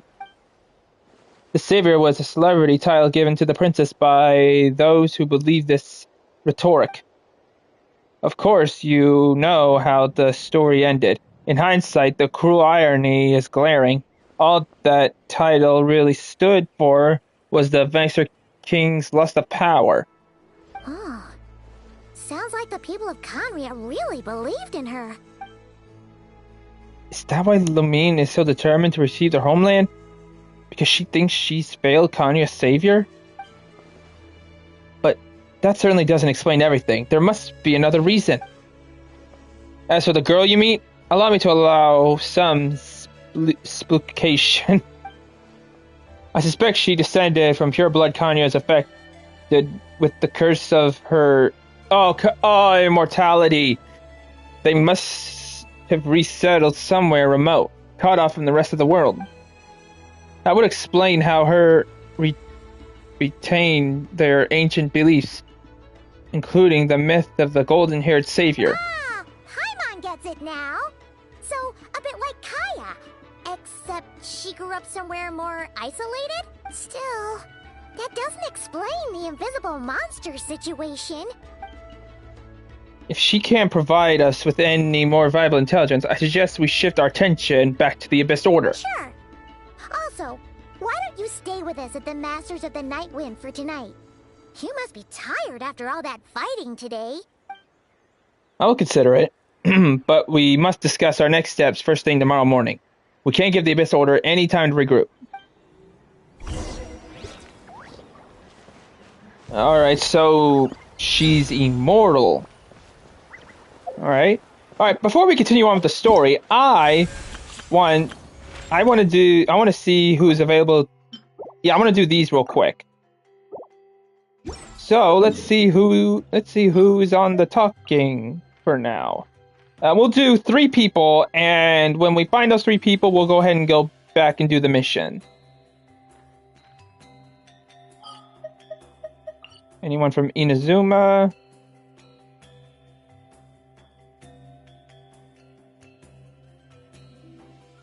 Nope. Sumeru? Oh, there's Kalali. Wow, I pronounced her name wrong. Okay, so she's there.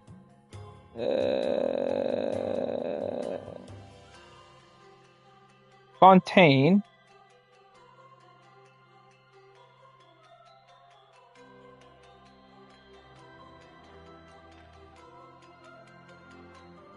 There's Lenny. There's Neuvillette.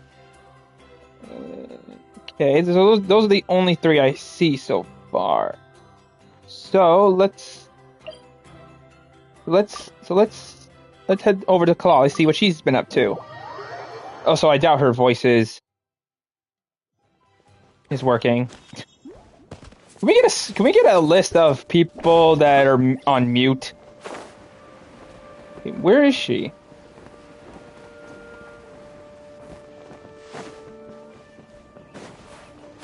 Down by the city, no less. Also, guys, keep your eye out for any like treasure chests, because when I was free roaming here, like maybe 3 days ago, I saw a treasure chest that was hidden behind one of these buildings, like over here, like where I'm facing. Wait, where is she? We're going far from her.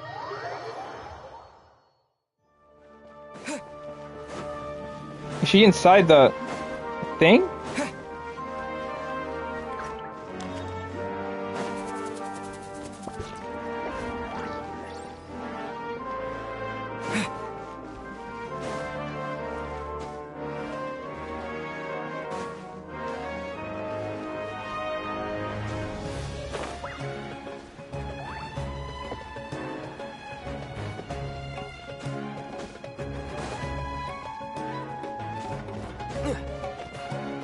Ah! A reward on the road. I figured there'd be one down here.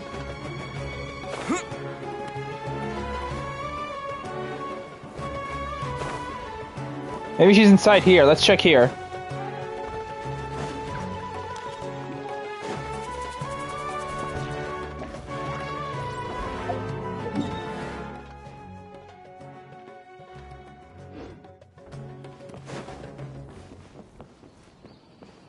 Oh, it says, I think it says she's down. Oh, crap.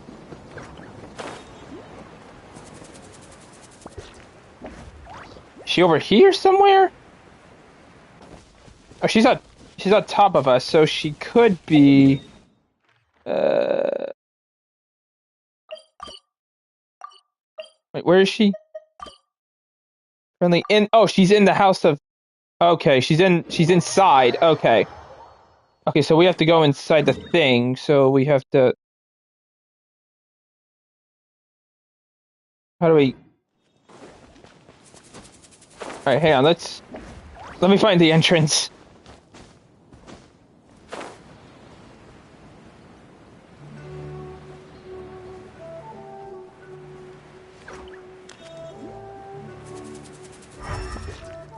Just checking for any treasure chests.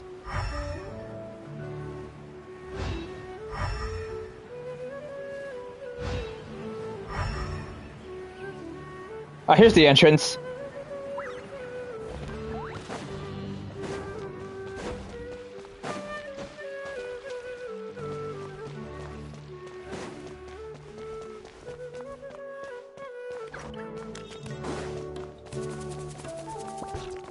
Alright, so she's in here.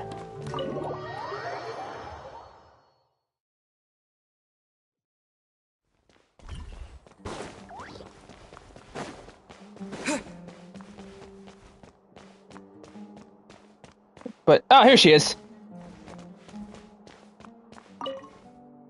Oh, okay, I've got it. Thank you, Kale. If you're interested, you can also read the section of Ptoyolosis in a study of the properties of the rainforest vegetation. If anything gives you trouble, come find me anytime. We can talk about it. Understood. Thanks again, Kale.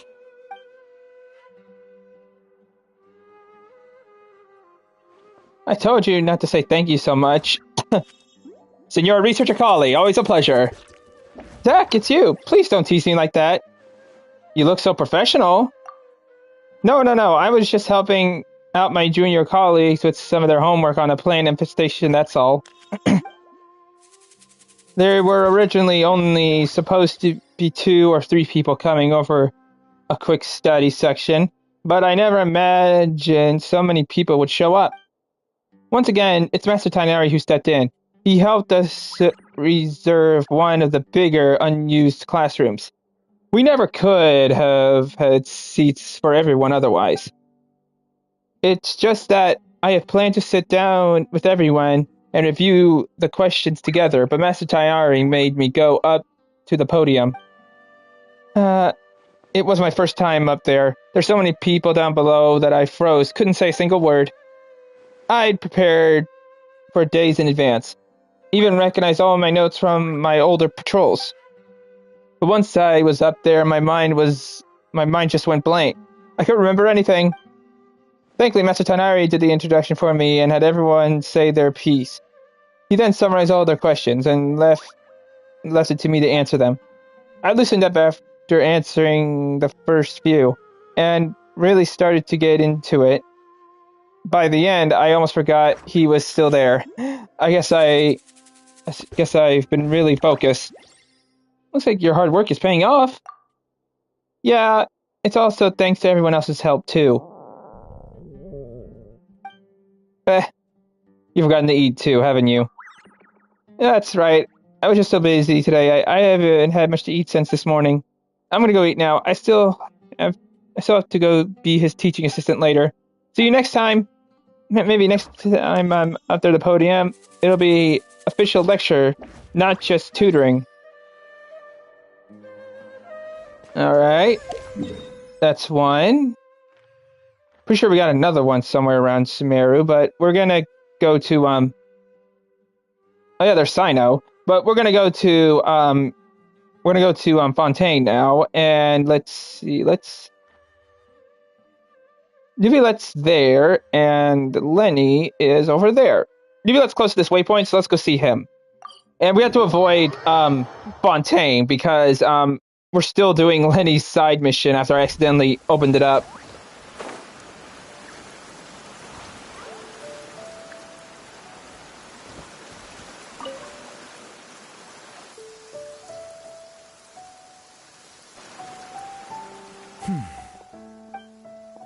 Is that Duvulet?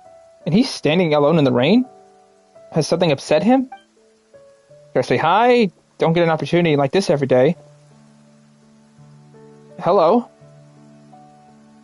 Ah, traveler. Hello to you as well. How have you been? I am the same as always. Thank you for your concern. In a good mood, I see. Yes, you noticed. The morning paper forecasted rain here at precisely this hour. In my experience, predictions of this nature are not entirely reliable. Yet today, the downpour arrived on schedule. A stroke of luck. That's wonderful. I'm glad it worked out. Thank you. Though I do realize that standing in the rain is only my personal predilection and that most would find it odd. Are you certain you wish to stand here with me while it pours unceasingly? It's fine. Besides, I didn't bring an umbrella. I see. Something on your mind? Yes, I recently overheard a few Melusines complaining that the weather seemed to be conspiring against them. For instance, whenever they carry an umbrella with them, hardly a single cloud shows itself. Yet when they gamble on sunshine, a downpour awaits. Naturally, I know that there is no causal relationship at work, having personally tested the theory. And, well, put simply, it didn't hold water. Yet the fact you brought this up now makes me wonder. Perhaps today's rain arrived thanks to you. Guess I'm just awesome like that. You jest, I presume. I'd feared this squall might have soured your plans. But I'm glad it doesn't seem to have dampened the mood. The chance to stop and reflect is also an experience to be treasured. So it is. One's thoughts drift easily while standing alone in the rain. For instance, I am currently pondering how the raindrops that descend from the skies and the bubbles of air that rise from the depths broadly fall under the same category of phenomenon, do they not? Well, a passable joke, yes? That was a joke? I thought it sounded kind of profound. Very well. Your feedback has been noted. I am glad to have received your acknowledgement. Okay. Apparently he's workshopping. All right. Oh, and now it starts raining. Okay. Anyone in Fontaine? Oh, there's Bennett. Okay, I did say we can do 3, but I want to do a few more just in case, because I enjoy talking to some of the characters, even when they don't have their voice. Excuse me, guys. Boom. Oh, God! Would it kill you guys to fix this? Alright, where's Lenny? Oh, there he is. Oh, hang on. I'll get to you in a minute. There we go. Hey, Lenny. Still a ways to go. Lenny, what are you doing here? Traveler, I never imagined I'd run into you here. Seems I owe that Gus just now an apology. It blew my hat away, seemingly for no reason. But no sooner had I caught it that I ran into you. Planning a visit to the Institute, are we? Yeah.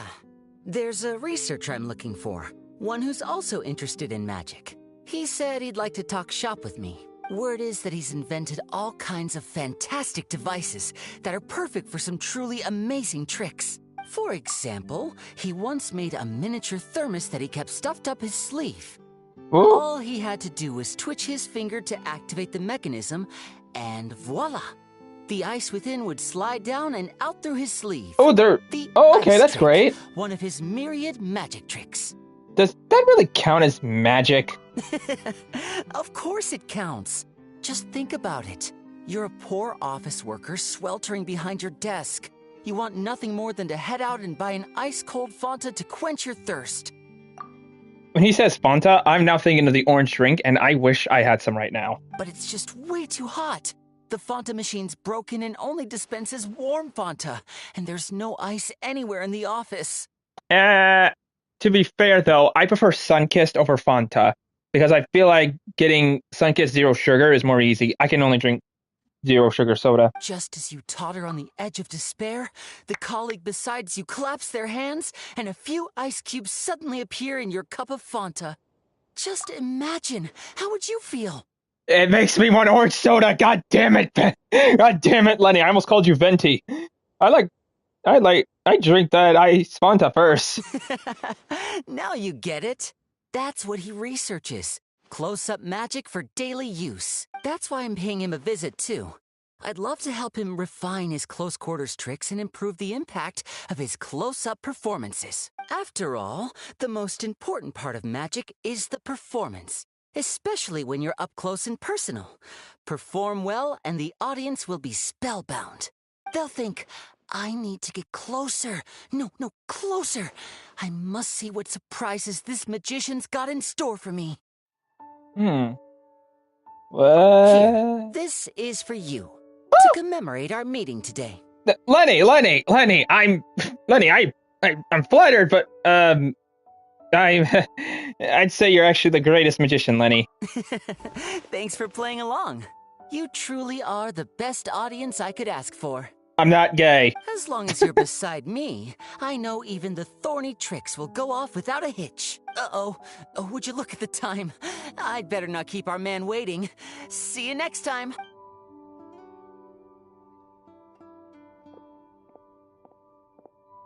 How come the women never give me flowers? Oh, it's nice of Lenny, I know, but I'm making a joke. Okay.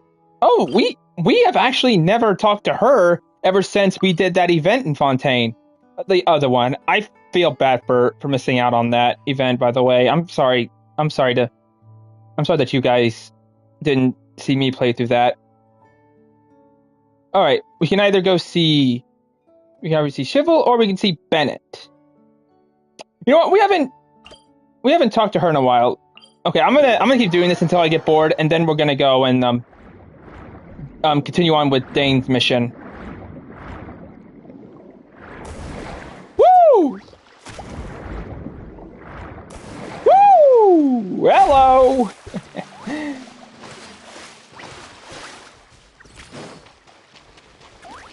Okay, I'm not gonna waste time doing that puzzle. Aha, there they... Uh-oh, someone had an accident.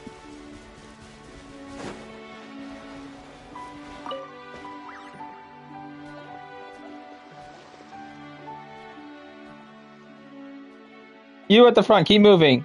You at the back, catch up and keep the pace. Oh, she's working them to death.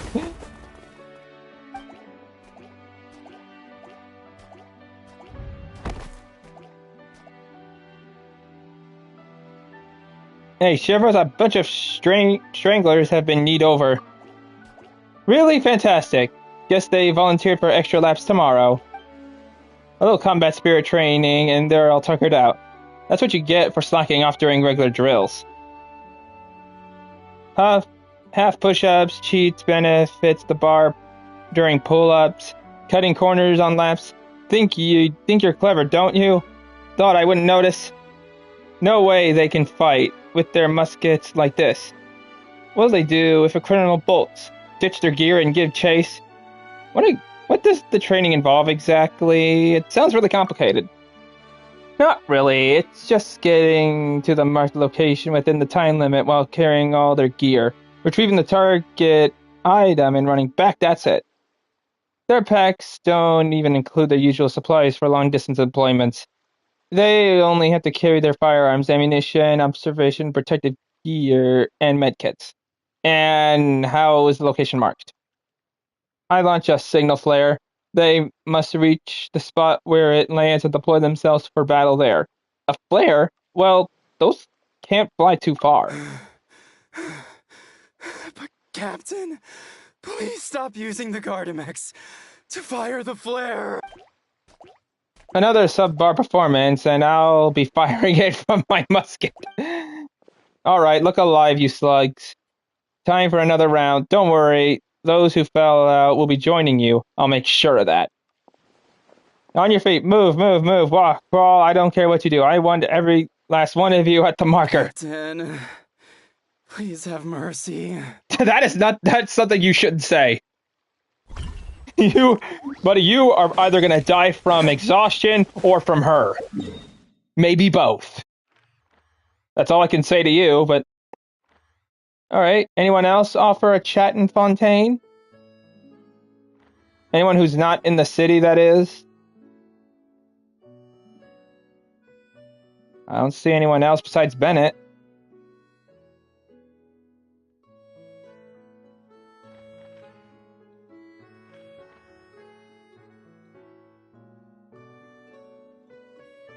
Alright, alright, talking to Bennett it is.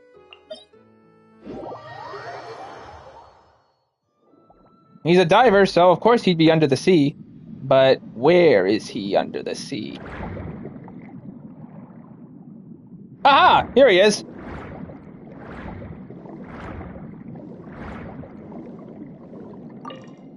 Oh, it's Firmament. My bad. I love diving too.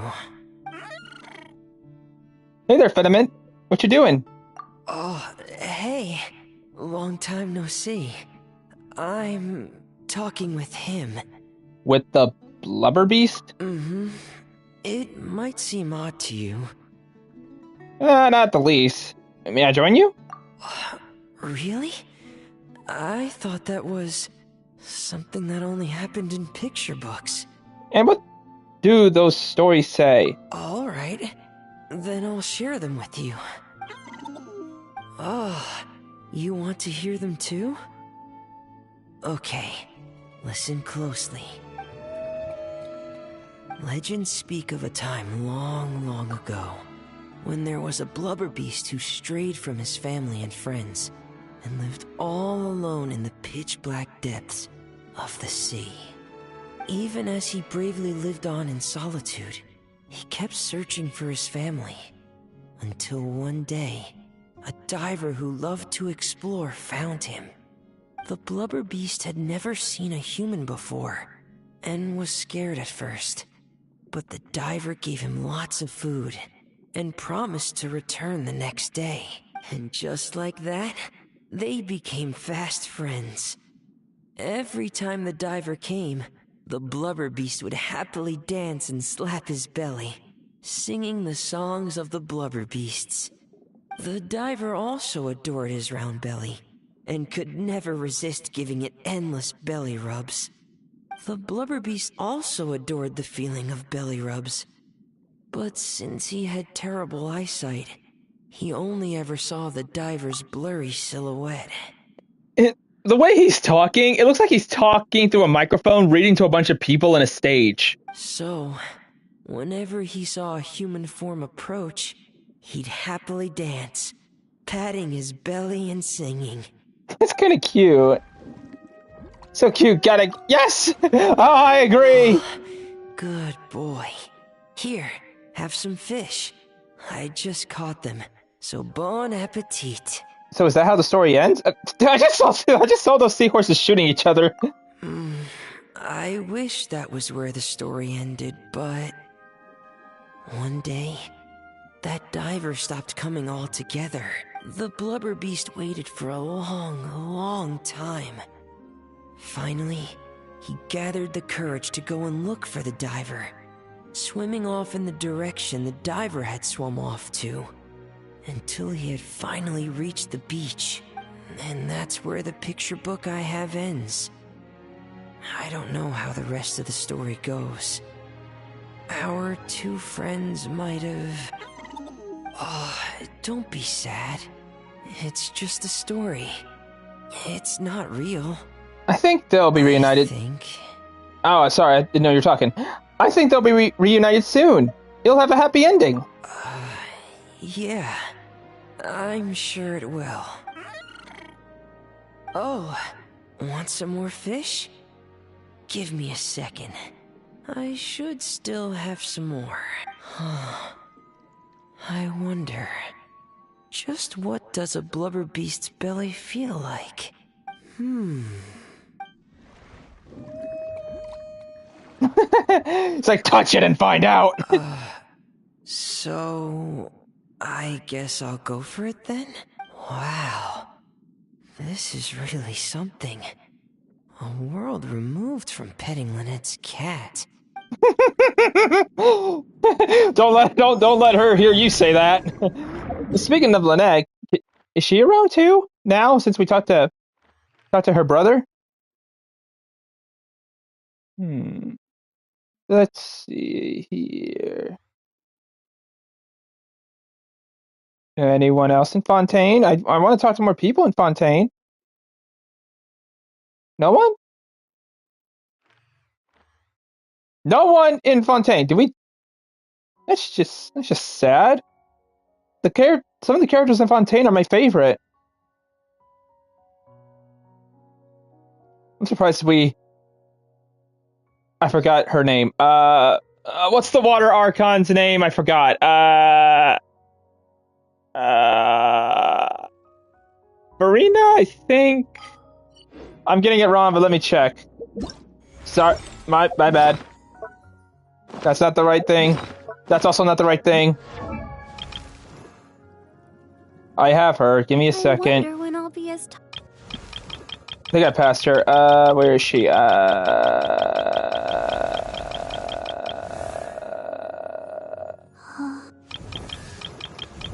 Totally forgot her name. Verena, that's it. Okay, I was spot on. Okay.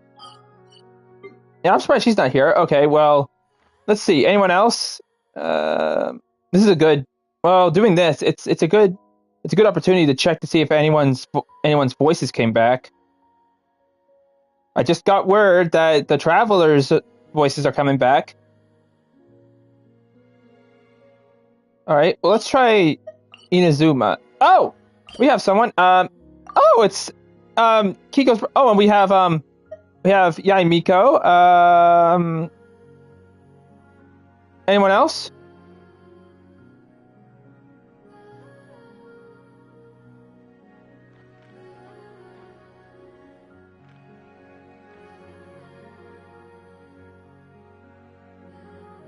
All right, well, we can go to Inazuma.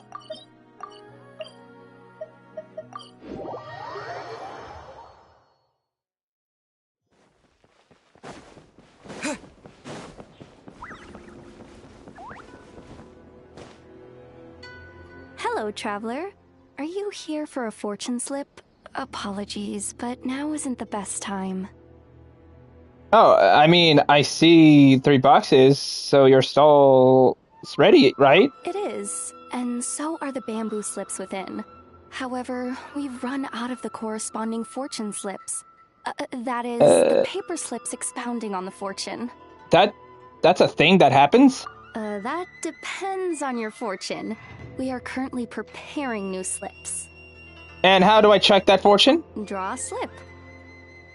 Okay. And when can I draw a slip? That depends on your fortune. We're going in circles, you know. We are. And you've looped around to a great fortune indeed. Wait, how do you know that? Oh my. I was just wondering who wandered by. Why, it's you, little one. Are you here for a fortune slip? I'm here for a bathroom now because you scared me. No, I'm kidding. I'm just trying to equip around here. That's right, but Ringo here says they were long gone. That they are, yes. Everyone in Inazuma seems to be getting more anxious by the year. Oh, won't someone think of the rising paper consumption? By the way, one stream I kind of forgot. I kind of understood her voice actor. I thought she was the voice actor of Meggy from the SMG4 series, but apparently it was the lawyer from Liyue. We just restocked earlier too, and poof, gone again. Even the great fortune slips are nearly gone. Oh, truly, the troubles of being a Guji never cease. Still, you're in luck today. Here you are, Ringo. 300 fresh good fortune slips written by yours truly in a single sitting. Should be enough to tide us over. 300. And just how long will it take to go through those? Well now, that depends on everyone's fortune, of course. Now, little one, aren't you here to seek yours? Go on. I'll cover your eyes while you draw a slip. You and Lisa should be friends, because you're both good at creeping me out. Now be sure to draw well. These aren't your everyday fortunes, you know. These are Guji Yai's special slips.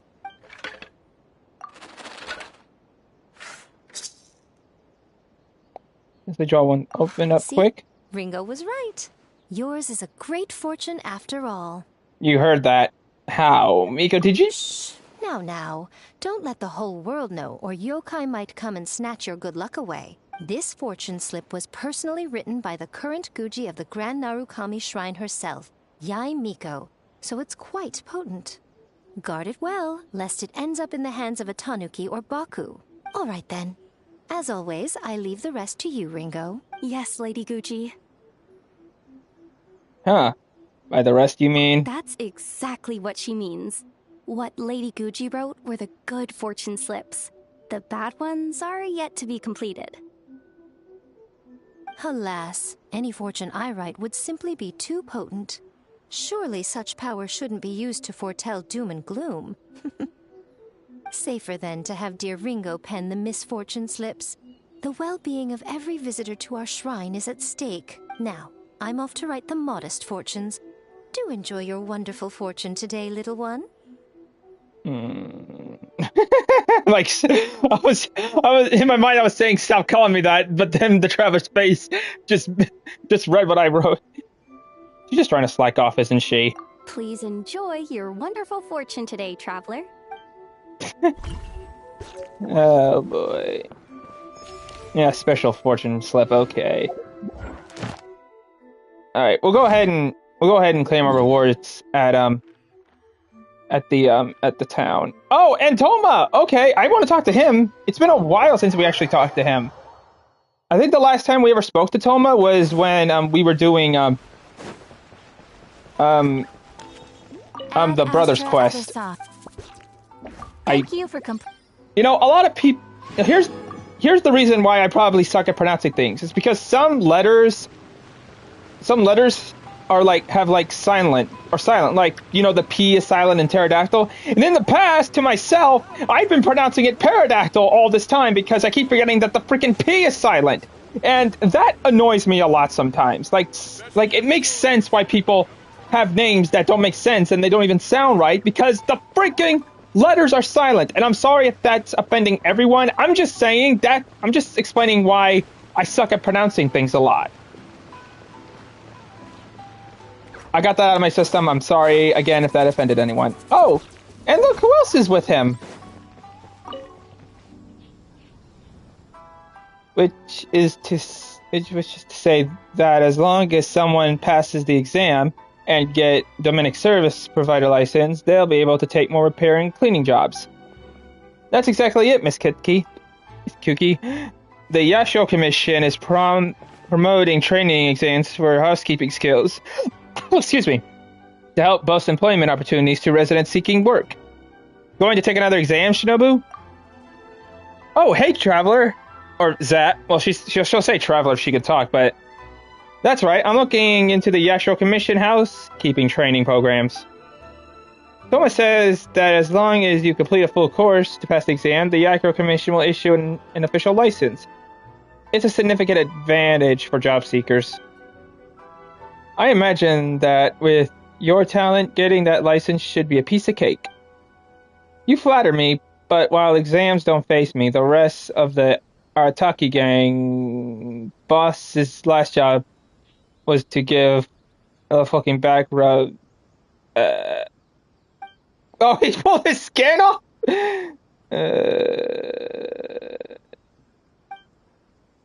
There was... Yeah, I wasn't... Yeah, I'm not even gonna bother reading that because I don't want to know what happened to those guys.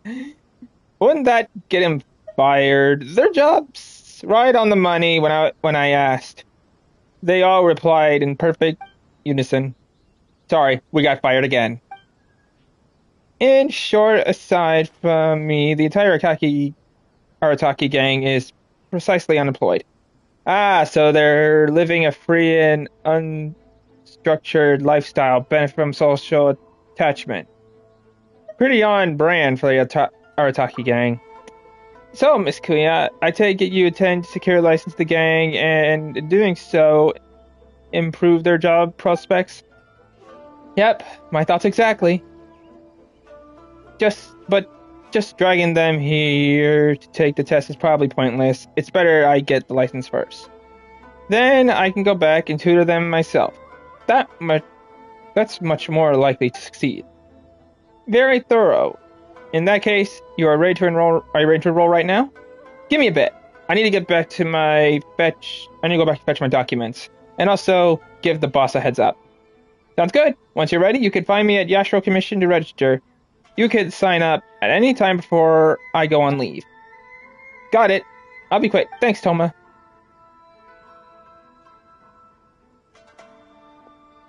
Now that's someone who doesn't mess around. Been a while, Zach. What do you think? Without her, the Ataki gang would be done for. You're going to take a vacation, Toma? I am. The Astral Commission is spearheading domestic services training program, and once I finish assisting the others with the registration progress, I plan on taking a long vacation. Lord Kamasato has already approved. I plan to go to Mondstadt to help my mother with a few things. Your mother? You're going back to Oh, I think he said he's from Mondstadt. I just forgot about that. Your mother? You're going back to Mondstadt? What's the surprise look, huh? I don't think I've ever shared much about my family with you. There's something special about them. My mom was born and raised in Mondstadt, and she's a Knight of Favonius. Okay. I feel like she's that woman who was once shapeshifted in that one mission we did. Contact between Mondstadt and Imazuma has risen since the Psycho Decree is lifted, so it's gotten easier to write. And once I get a letter from her demanding I send her to Inazuma wines so she could taste what you're drinking over there. But what can I possibly rival dandelion wine? Shame, though. Even a taste of home might be a luxury for her now. Grandmaster of Raka's expedition is Canton Norkurai, and she received her orders to transfer. She's already en route to join them. It's been years since I last went back. Once I get there, I'll help sort through everything she left behind and see how much Mondstadt has changed. Given how far your travels take you, maybe we'll bump into each other there. Man, I think Toma mentioned he's from Mondstadt, but I don't think he mentioned his... Yeah, he did say he never mentioned much about his family. But I doubt his mom was that one woman we encountered from that mission we did last time. Alright, let's check. Pretty sure I got some of the rewards. Oh, I only got one. I just need to talk to a few more. Okay, let's see. Depends on who is around. We'll talk to one more, and then we'll do the mission. Okay, anyone in Fontaine?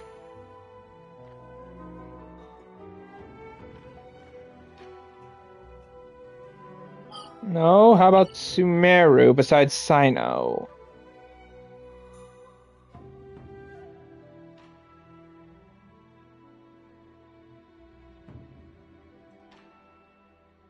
I don't see anyone.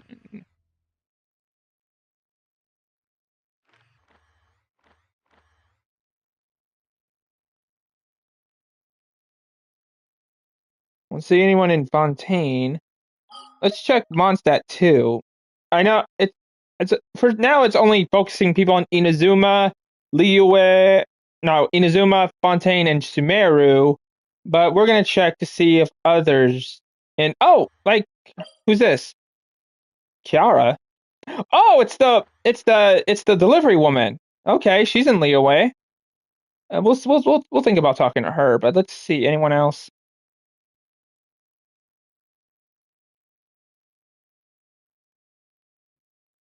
No one in Mondstadt.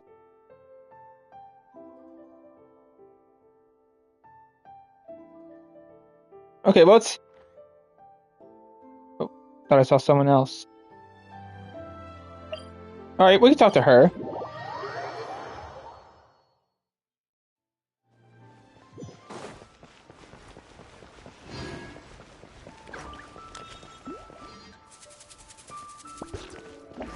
Oh yeah, it's her. I just had to make sure. It's so hot! So it's still too much. But this dish doesn't taste any good if it's left cool or too long. Oh, taste testing? Zat, you're here! Kiara just delivered a bunch of fresh fish from Inazuma.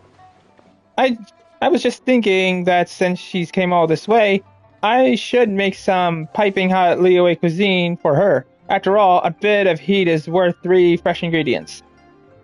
Oh, so good. Ah, so hot! So good. Ah, hot. Please don't feel agitated. We got plenty of cold dishes here in Liyue too. I can whip you up for you. But it's boiled fish really delicious. I just want to try more. Oh my. The guy in the back's going, what is up with her? Oh, cold water soaking in some cold water. Pull it off first. Meow! Still too hot? Too spicy! So she's got a cat's tongue after all. Hey, take it easy. Here, quick, put this rice ball in your mouth. Dad says it helps with the spiciness. This is a bit better. Let me think. What are some good choices for cold dishes? Oh wow, Oranguru is great too. Just as delicious as Granny, sweet and sour. Yeah, that's a given. I added steamed potatoes and the sweet flowers as well as dried plumes and berries. Wait, did you eat it already? My ta! Oh wow, she's gonna get herself killed from... Whoa. It only helps with spiciness while it's in your mouth. Quick, here's another. And this time, don't scarf it down. That is suicidal. Okay. I know I said we'll do one more, but I'm just gonna check to see if anyone else is around. And if it's anyone I like, we're doing it.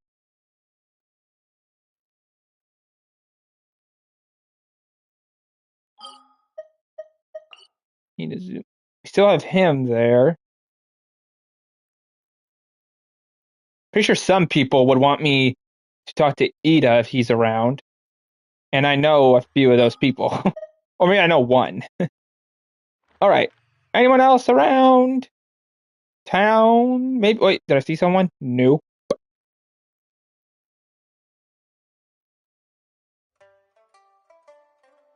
Bum bum ding dum bum bum. Bum bum bum bum bum bum bum bum bum bum bum bum. Bum bum bum bum bum bum bum bum bum bum bum bum bum.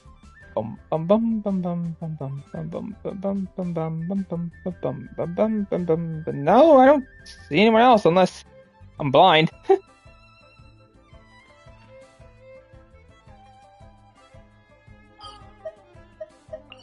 Anyone in Mondstadt probably?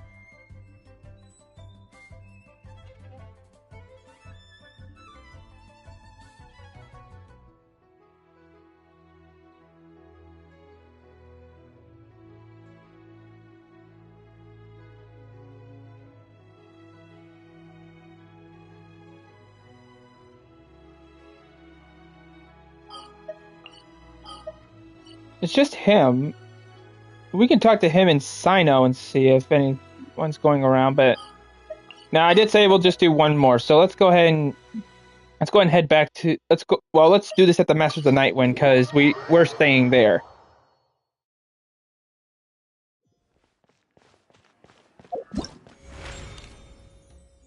Oh, I got a reward too. Nice. Okay, well when we're done with the mission, we're gonna talk to more people, get some rewards, and then we'll end the stream. All right, now let's go ahead and start waiting. I believe it said. Wait, what did it say? Wait until the following day, 8 o'clock through 10 o'clock. Okay. It's 15:57 right now, so we just have to. Oh, I got it perfect on 8. Bingo!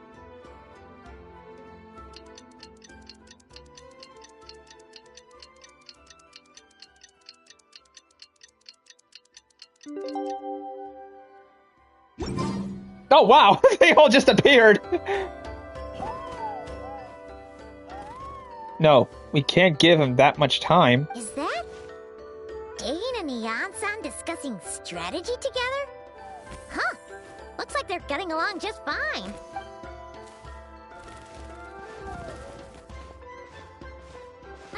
Morning!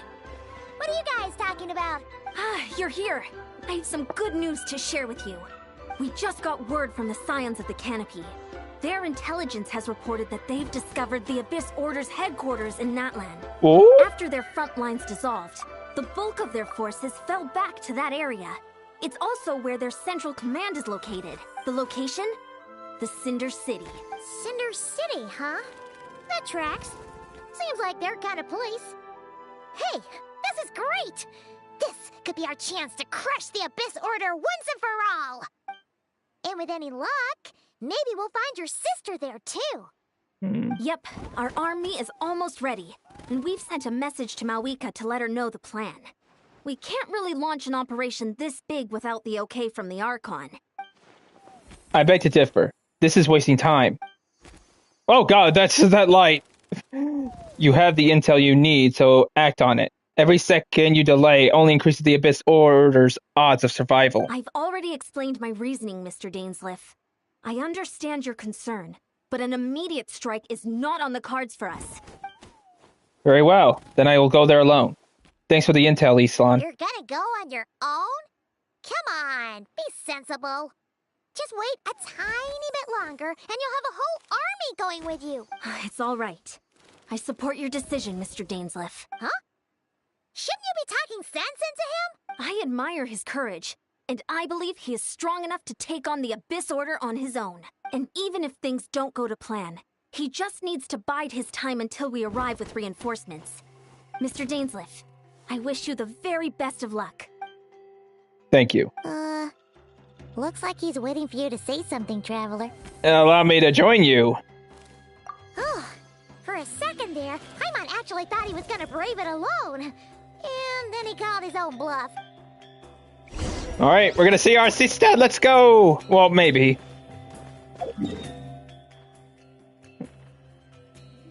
Oh boy, okay, I've been here before. I was doing missions here off stream.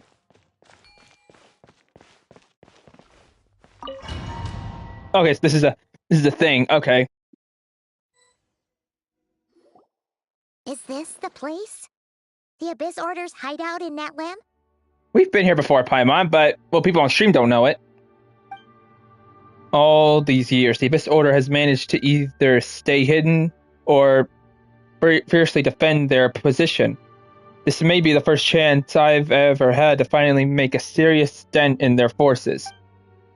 Which reminds me, once the fighting starts, I can't promise I'll be able to have your back at the moment's notice. But if you run into any Abyss-powered mechanisms, feel free to leave them to me. I'll take care of them when I can.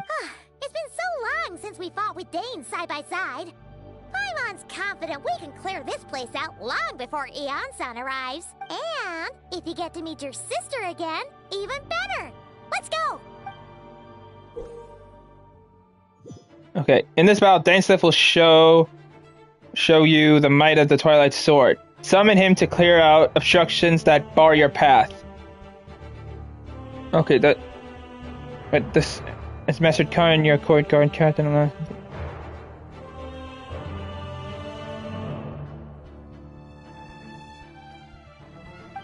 Okay, so he can destroy. Oh, we got party setups. Okay. Should we go with this part? I think we're good. Okay, so I guess this means we're kind of playing as Dainsleif, but there was rumors saying that he might be tricked. Oh, you shut up. There's rumors saying that we might play as him in the future. Don't know when that future will come, but we will play as him sometime.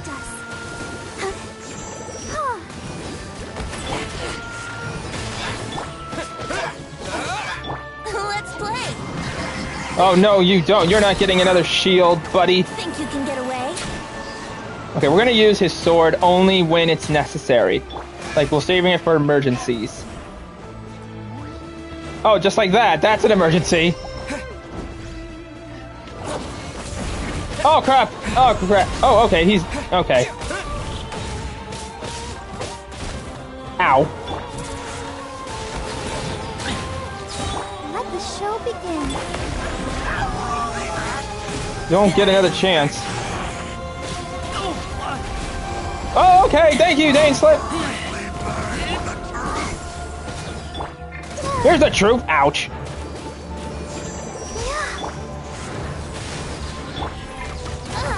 Ow.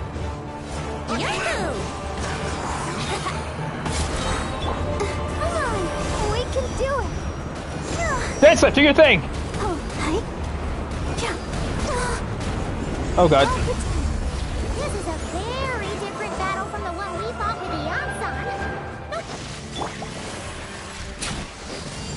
Yansan. I can't tell what you're saying, Dain Slip. Suits me.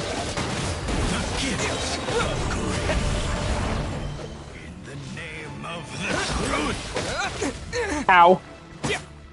The power of revelation. Oh, crap.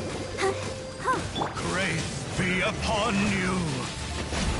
Shut up. The truth shall endure.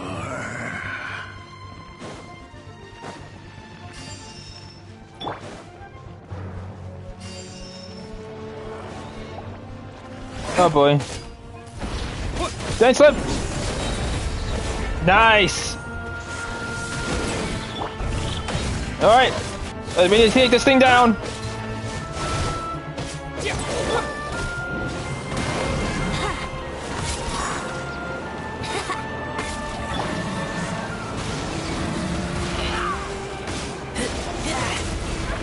Woo! Man, having him in our backup is cool. Think you can get away? Okay, got him over here.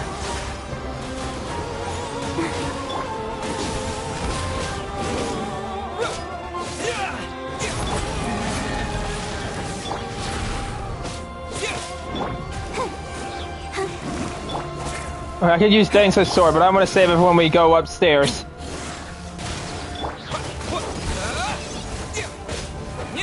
Alright, there we go.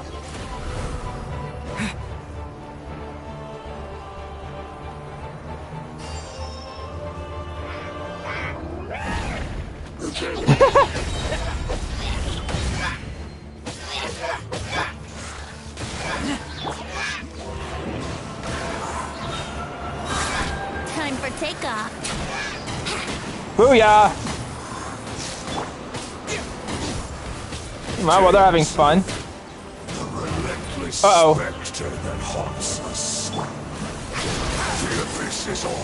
Oh, no, you don't. To flee is futile.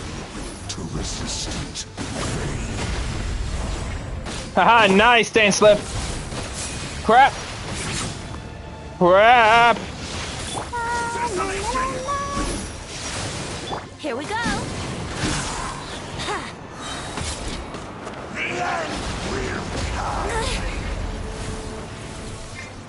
That's what the heck? He didn't do shit. Think you can get away?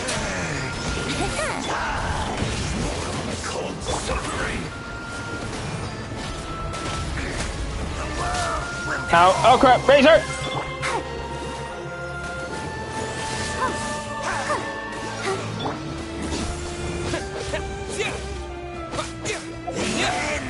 Hang on, I gotta heal Razor.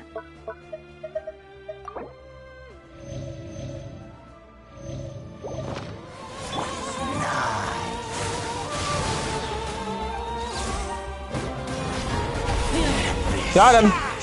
We reached the end, but there's no trace of your sister. So who's calling the shots here? Oh no, I guess we go this way and find out. Oh! I guess that answers that question.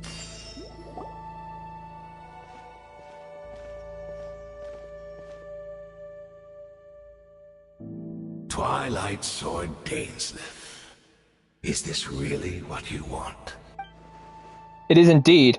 I will take every opportunity to hunt you down to the last name. So, where's the Traveler's sister then? Or is this guy supposed to be in charge here? So, this is a hunt to you. I must say I pity you, Dainslith. The death you dole out so readily to others is a luxury you yourself cannot enjoy. But today, that is the least of your worries. Do you realize that all your years of pursuing us are being rendered utterly meaningless, even as we speak? Your riddles tire me. The overwhelming advantage is ours, at least for the moment. You know what that means for you. I'd like to see what makes you believe you already won, or that you could still turn the tide of this war. Then allow me to be frank. As far as we are concerned, our princess has already won by other means. I might as well call you Frank, cause that name does not suit well with you. And I do not merely mean this battle. No. Her Highness has achieved something far greater. For today, the Abyss Order's greatest wish has finally been fulfilled. The greatest wish? Does that mean... Our Highness quietly infiltrated the Night Kingdom to exploit that realm's past experience with ley line reconstruction. Ooh boy! And then used the Loom of Fate to reweave the ley lines of Conria. What? She used the Loom of Fate? Wait, does this mean the attack on the Masters of the Night Wind was all a smokescreen to give her some cover? Oh no! This makes too much sense. Correct. As of now, our homeland has been revived, and all of my comrades that you have slain, Dainslith, they shall forget the struggles that have beset them these past 500 years, and begin their lives anew in a Conria restored to life. What a load of drivel. Your falsehoods are riddled with flaws. My ears tire of your tedium. Isn't there more to reviving a homeland than just reweaving in ley lines? Right! You still need a few steps after that, such as finding a place to host the ley lines you just re-wove. Plus, if it was really so easy, Moeka and the captain would have had a way easier time during the war. I have one simple question. If Kanya has indeed been revived as you claim, then where is it? Oh, you poor fools. Clinging to delusions, even after the truth has been plainly revealed to you. What? Think back on the past few days. Have you truly not noticed anything amiss since the start of the war? Anything amiss? Are there signs that I could have missed? I sensed something strange in my dream. It was vague, but it seemed as if some noise had found its way into Natlan's ley lines. Oh, what does that mean? Hard to say. I don't think it had any tangible effect on the Night Kingdom or on our ley lines, but still, it's like a signal that exists on a different dimension of reality. It might not interfere with ours or pose any detectable risk, but I just get the sense that something strange is going on. I also vaguely remember seeing Lumi in the Night Kingdom face in the Lord of the Night. Wait, that's not all. There were other signs as well. I couldn't see the monsters in Day Earth could see, and she couldn't. That Dee could see. She couldn't see the ones I could. We only see monsters in each other's sight after making physical contact.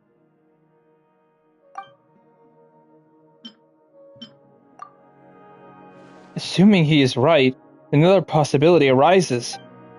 Maybe I'm in a different time and space from Dee. If she's Conria like Dain suspects, then that means this revived Conria that he speaks of might actually exist. And despite hailing from the separate time and space, Dee has found a way to communicate it with us. Whatever may be going through your mind right now, do not trust it. I urge you not to believe his lies. The notion that Kanya has been revived is preposterous. Unless I see it with my own eyes, I refuse to entertain it. That's not what he said, but okay. This is the only one thing that should demand our attention in this instant, and that is silencing this man for good. Alright, let's do it! Upsting fools. Give in to the embrace of the abyss. No thanks. I would be baptized, but not in fire, thank you. Thanks. Let the show begin. Come on, we can do it. Oh. Hi. I'll handle this. And go ahead. Oh shit. Time for takeoff.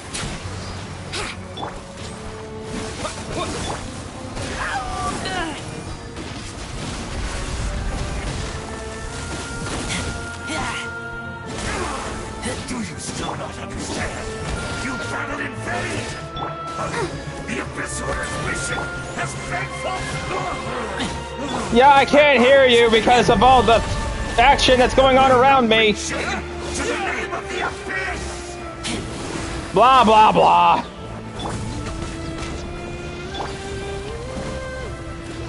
Oh, crap, crap, crap, crap, crap, crap, crap, crap, crap, ow. Crap, crap, crap, crap, crap, crap. Thanks, I finish him off! Thanks, that was useless! Thanks!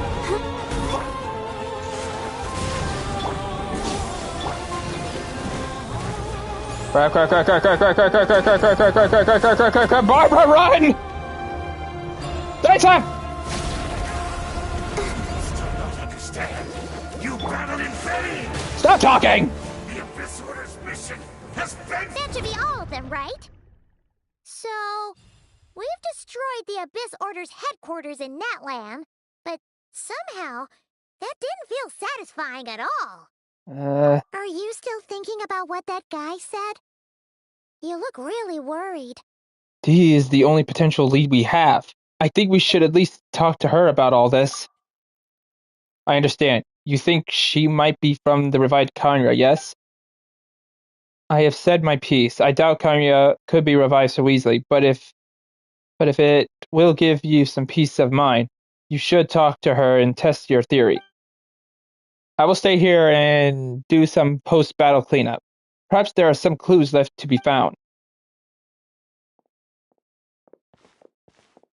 Oh, is our sister going to appear as soon as he leaves? Oh, he's still there.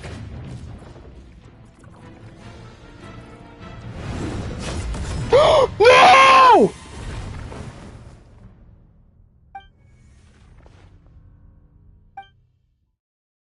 I thought your voice and attitude seemed familiar. Oh wait, is he not dead? My mistake. I should have made sure you were dead earlier. Curse immortality has struck you too then, Hayden. 500 years on, and you still refuse to address me as master. Don't forget, Dainslith. You may be the renowned Twilight Sword, while my arm has grown too feeble to swing a blade. But I taught you everything you know about wielding a blade.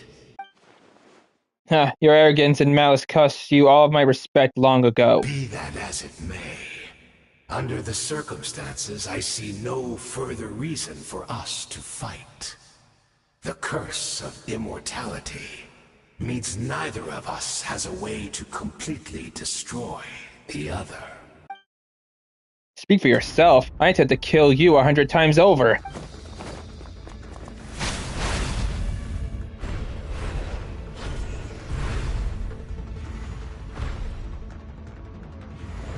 And we're not hearing all this.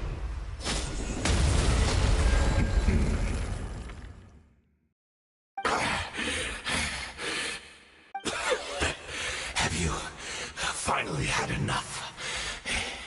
You were joking then, huh? Never, in all my worst nightmares, have I experienced anything close to the pain of 100 deaths. Surely, there's no point taking out all your hatred on me alone. That was just for your actions in the Abyss Order. If I took into account what you did in Kanya, you'd soon find out how much darker your nightmares can become. All right, I believe you. Still, aren't you at least a little tired now? Why don't we sit down, perhaps? Chat a little. What? Not a fan of reminiscing about old times? Well, I suppose you don't have many fond memories to look back on. I never thought you'd side with the Abyss Order, Hayden. You could have easily blamed the princess for her betrayal. Indeed. When the cataclysm first struck, everyone prayed for the Savior to deliver them. But she was nowhere to be found. Yes, we knew that the great abyssal power within her had been divided up. Yet we still despaired at her choice to leave us. Still, I believe that everything she's doing now, including her regret over what happened, comes from a genuine place in her heart. And besides, who else can we place our faith in? We are proud Conrians, are we not? I mean, we can hardly turn to the gods. I suppose you have changed a lot over the past 500 years. Otherwise, I never expected you to forgive her. Had you been so generous during your time at the Knight Academy as my instructor in Black Serpent blade work, I might not have come to loathe you so much. Is that so? All my good deeds were clearly in the spirit of the Academy's code of chivalry. Yet I receive corporal punishment for being reckless and brash. As much as it pains me to bring up his name, even my co-student Starlog was prosecuted for following the spirit of the knighthood. He even lost limbs over it. There's little point discussing it now, of course, but all of this was your doing, wasn't it, Hayden? You wore a mask of benevolence as you viciously suppressed the next generation of knights, all to restore your own position and reputation. What, too cowardly to admit it? Oh, I'm sorry, Dainslith. I would apologize to you for those actions, truly. But the fact is, I honestly can't remember them anymore. Huh? Look at me. Look at what has become of me. Only by the Abyss's grace have I managed to maintain this physical form. But as for the rest, memories, spirit, emotions, personality, they have long become eroded, fragmented beyond recognition. Even if mine was a past steeped in sin or in shame I once longed to hide, I would wish to remember it. Without my history, I fear I will become another person entirely. I would like to apologize for any misdeeds that are mine. So please, tell me everything. Tell me about the Conria we once called a home. No wonder your personality struck me as different. Memories are indeed a crucial part of a person's identity. So the Conria we once called home.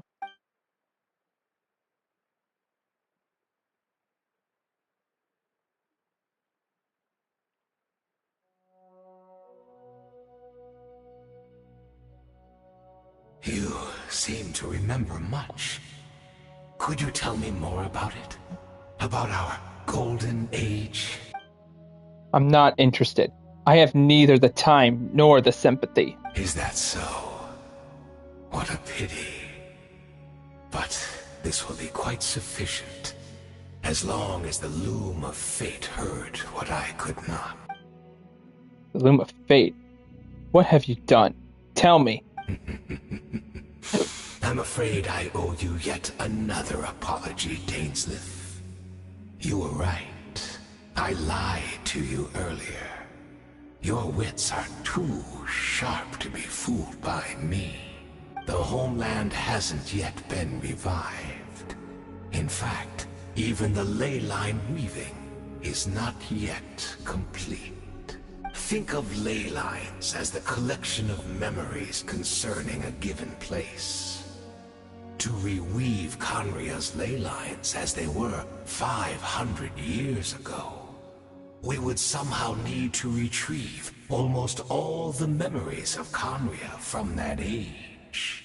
The loom of fate cannot weave without an abundant supply of memories. And so, we relied on everyone in the Abyss Order to provide what they could. Even though fragments are all that remain in most cases, the more we all share, the more that can be restored. So the loom of fate is running as we speak, and the so-called meditation your members have been performing, its purpose was to supply the loom with memories, wasn't it? Indeed. We, a people in exile, stranded 500 years in the future, will weave our homeland anew and bring the nation of our dreams back into the real world. Ah, what a glorious undertaking! What a shame it had to take this long. After 500 years, most of our memories have faded, and a world woven from broken memories shall itself be broken. So that's where I'm supposed to come in. You look for assistance from your mortal enemy, who has sworn to hunt you down. Precisely. For you possess a ring left to you by your elder brother, which continuously resets your body's condition. Of course, your memories are susceptible to erosion just like ours. But of all Conrians who remain, you are sure to remember the most. We had to obtain the memories in your mind, whatever the price. Even if it meant sacrificing our entire army as bait. So this is your true goal. Or was your true goal. To lure me here, guide me into a state of meditation, and access my memories. So be it. A few of my fading memories for your entire army? That strikes me as a fair trade. I appreciate your generosity. You're gambling everything you have on the loom of fate. This could be a costly mistake for you in the long run. Perhaps. But that is the gamble our Highness has chosen to make. And thanks to you, the loom of fate has now finished weaving the ley lines. New Conria is complete! Enough about your beloved leader. You said you would pay any price for memories, did you not? In that case, prepare to be slain another 100 times for your deception. I hope it was worth it.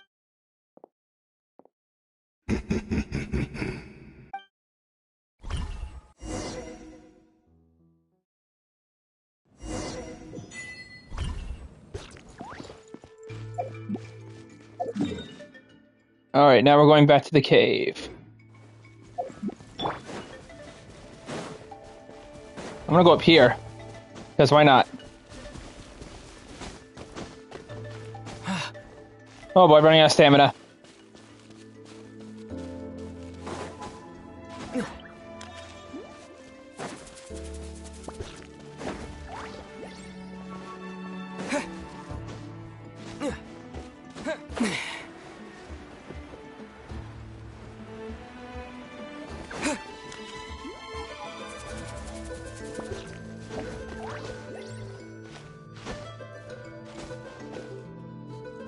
Oh god! Oh man, I thought we could have stood up there longer.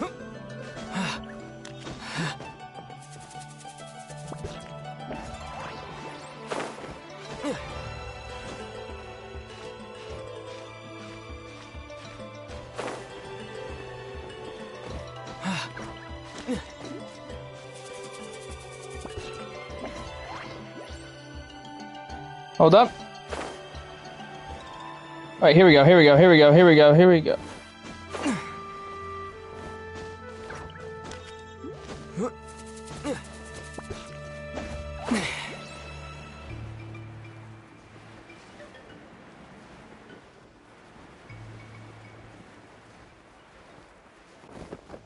It's Judith!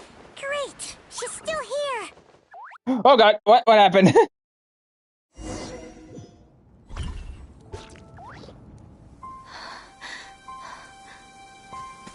Dareth. Are you okay? What happened?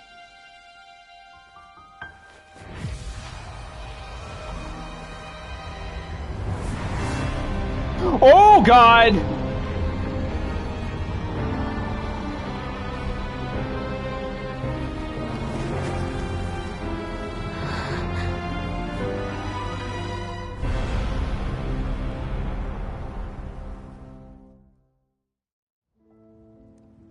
Wait, could this be the Cataclysm? This is where Dee is right now, so she really is... We're not from the same world, are we? No, I come from your future. Wait, but that's great! That means the world isn't going to end. In that case, tell me, what happens to Conria? What happens to my homeland? No, wait. Don't answer that. Yeah. We can only fight for our future. If the future is unknown, I still believe the Savior can turn things around. I'll carry on looking for her, even if you're not there to protect me.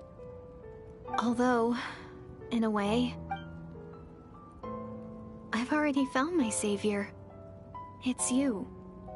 You protected me, and I believe you can protect us all. You're the one who can change everything. It's just too bad that we're not from the same time or place. Oh, one last thing before I forget. I know how much you want to find your sister. Surely she must be desperate to find you too. So, is there anything you can give me as a memento? Proof that we met? That way when I do find her, I can convince her that you're also searching for her. A memento.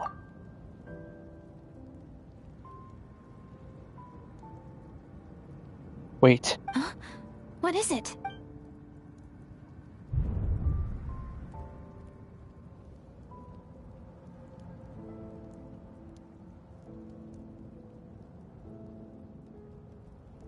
If this is her future, this is her fate. Wait. Why do I have to make a choice? Let's give it to her.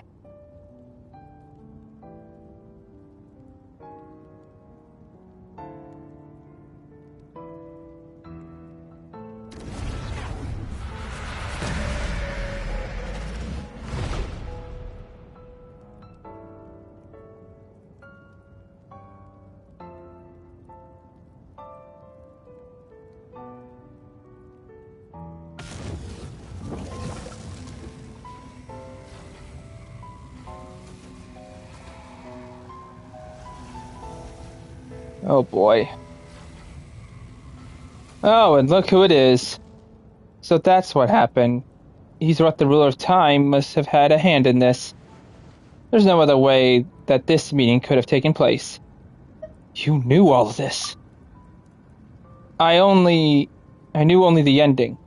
I've always been curious about the events that led to it. When the Cataclysm first began 500 years ago, as the Princess of Conria was preparing to do my part, to fight back with all my might. But this girl, Dee, she found me. The irony was that even as she desperately begged me to save the world, she brought me news of you. I was stunned, and I was suspicious of her claim that you were searching for me. But then she showed me the key to your hibernation chamber. So she actually did it. We've been separated ever since I awakened in Tevat. I searched the whole planet and found no trace of you anywhere. And then she brought me that news was news at the worst possible moment. I was faced with an extremely difficult decision. I desperately wanted to see you again, but Karnia was in equally desperate need of my help. I knew that no matter what I chose, I regret my decision for the rest of my days. So I sealed myself against the guilt and made my decision. I went to see you. And then? But when I found you, you were still in hibernation. Even the key to your chamber was still secure in your person. You're saying 3 keys existed simultaneously at the moment? I couldn't make sense of what I was seeing, but there was no time to think. I just grabbed you and ran. That's where we are right now. An intersection in our memories. The question that haunted me for the past 500 years, I never imagined the answer would come to the likes of this. Come to me like this. So my actions 500 years in the future set everything in motion. Are you mocking me, Azeroth? You succeeded in bringing us together, but unfortunately, it is versions of us 500 years apart. She hoped the Savior would rescue Conria, save the entire world, but instead, the news she brought led the Savior to make the complete opposite decision. How awful. Is that her fate? Is that how her story must end? Has Kanya really been revived? Have you done what you set out to do? Not yet, but I've taken a very important step. Now the ley lines of Kanya are complete. I'd always thought that Tevat's ley lines were locked by the heavenly principles.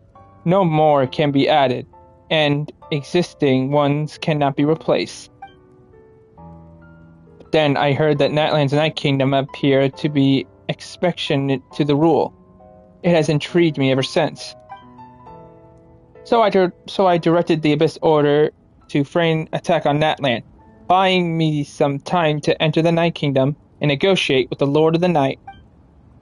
Unfortunately, for other reasons, even the Night Kingdom cannot host any new ley lines. The most I could get was some room to carry out the weaving process. Lord of the Night did not say before, or that even she can only reconstruct Natlan's ley lines. It's probably for the same reason. Still, I received the Lord of the Night's permission and activated the Loom of Fate. Using Invent that as the base, I was able to grow a realm based on Conria of 500 years ago, superimposing it over the present-day Natlan space-time. That superimposition is what allowed you and Dia to cross paths. That's what I saw in my dream. She's not lying about that, at least. But what I don't understand is why did the Lord of the Night agree to this? After that, the new Kanya was enriched with memories of the old drawn from the Abyss Order's members in their meditation sessions. With those memories as raw materials and the Supreme Realm template, the Loom of Fate finally finished its work. What I hold now in my hand, in the Atlas of the New World. This is the product of Loom of Fate, holding within the entire network of New Conria's ley lines. With this, the nation once known as Conria can rise again. One day, I will find a suitable host location for it. Why? Why is reviving Conria so important to you? I don't understand. Is it really just because of guilt? When I first arrived in Conria 500 years ago, my memory was completely blank. It was only after I served their princess for many years that I slowly began to remember everything, including you. What? Your memories were erased? But recovering old memories didn't simply arise the part of my life I spent in Conria. I still see it as my second home. This is why my guilt weighs so heavily on me. But even so, that only constitutes part of my motive. More importantly, if I wish to speak with the heavenly principles as an equal, I will need the might of an entire world behind me. Huh?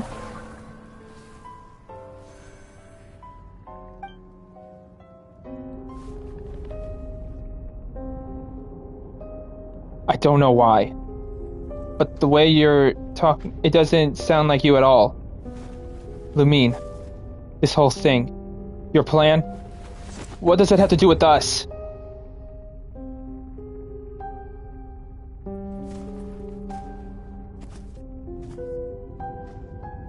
All along, it's only ever been about us.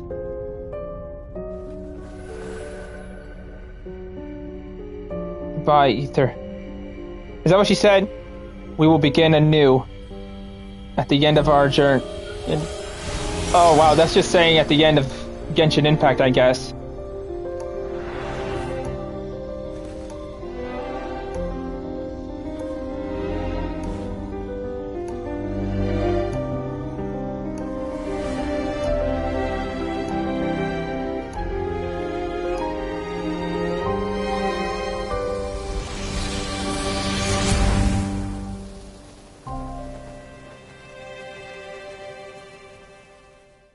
Wow.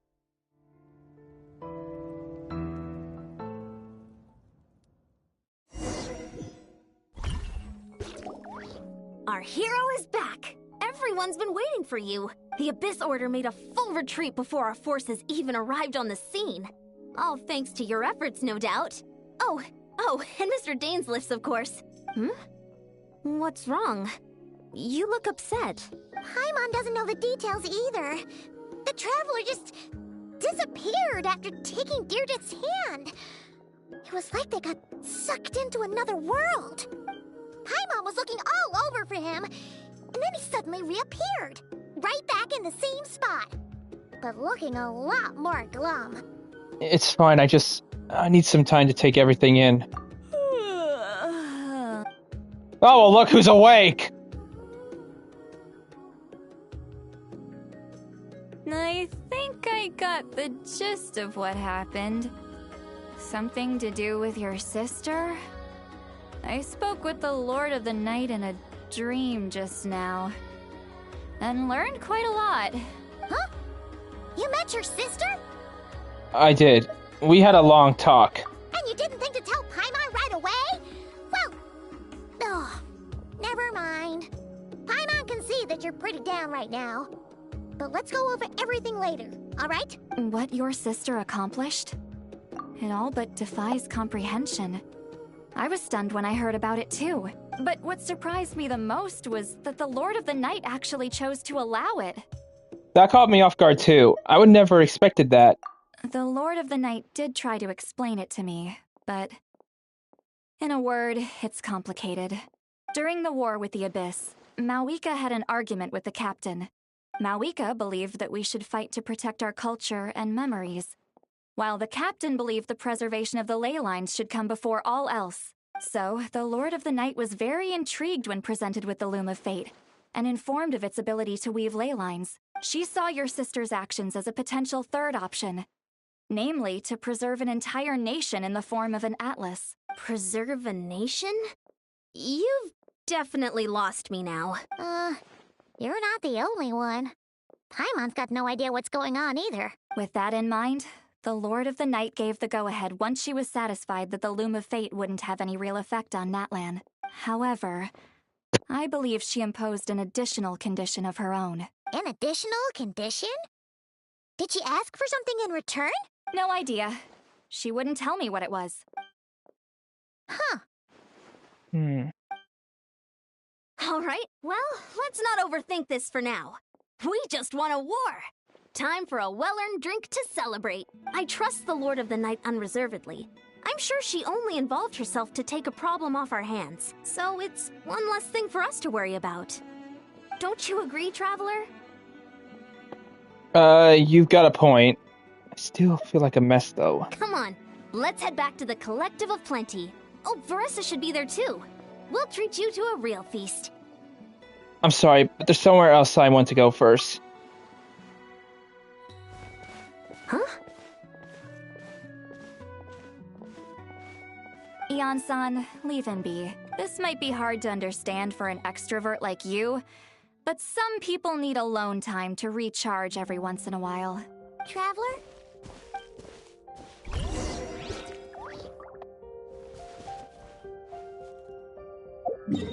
Oh, we gotta go. Oh man, this is gonna be hard.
Oh wow.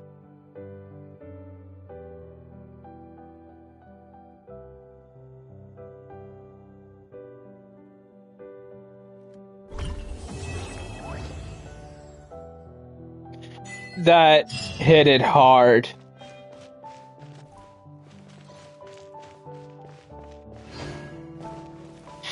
Oh my god, they just want to bring you to tears, don't they? Okay. Wow. Okay, okay, before we end the stream, let's do what I said we would do, and let's talk to some of the characters. And we completed the mission, which is great! Right, hang on, before I do that, let's check our... Yeah, we completed it. Alright. Right, let's talk to some of the characters. How many people do I need to talk to? I just need to talk to a few more.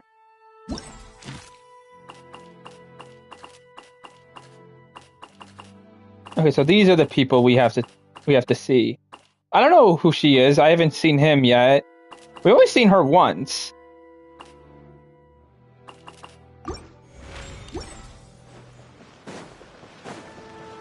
Yeah, the only time we've seen her is like on the full story of Inazuma. Wait, let's go back. Let's go back. Let's go back. Let's go back. Oh, we don't get to meet his sister? Okay, that's just sad. She was my favorite. Why am I reading that? I don't want to read it.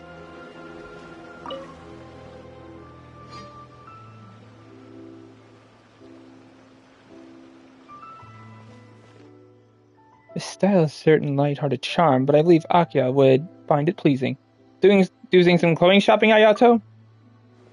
Now, this is a fortunate encounter, Zack. I previously pre-ordered a batch of fabrics from... Oh crap, I forgot. Autoplaying is still on.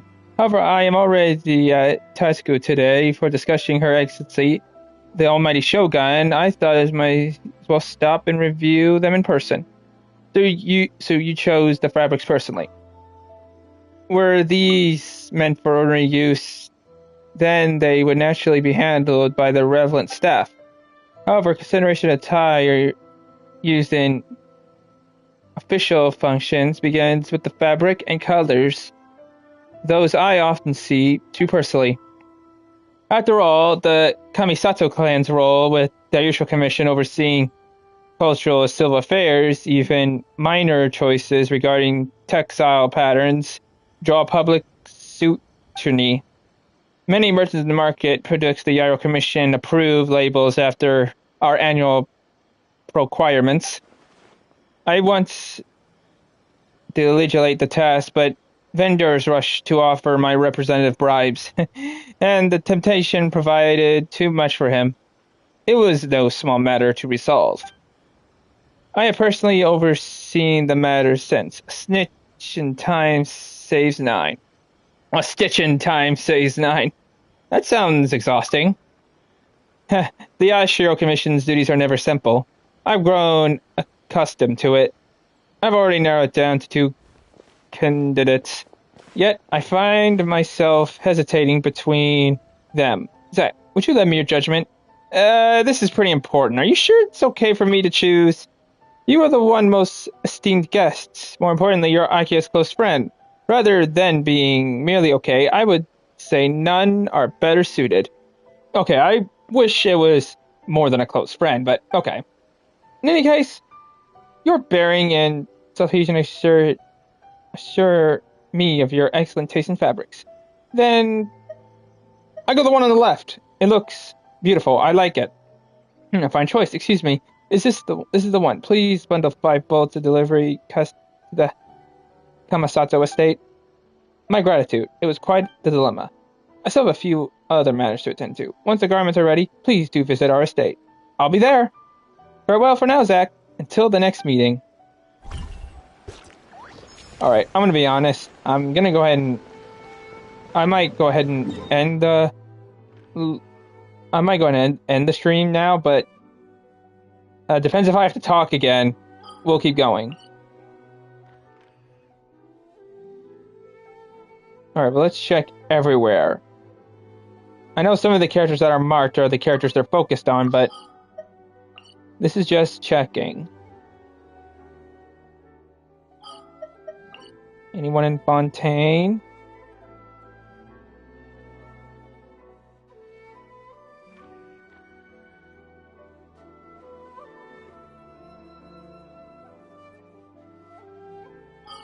Oh, Sino's the only one.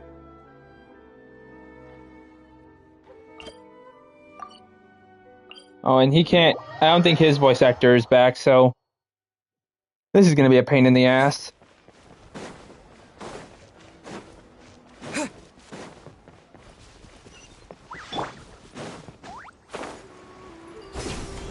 Woo!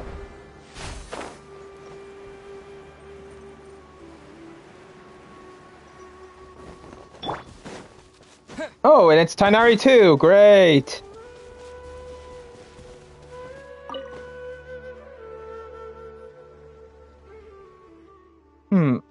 I promised Kali some rich mushroom soup tonight. Other than mushrooms, I still need to buy a few more seasonings.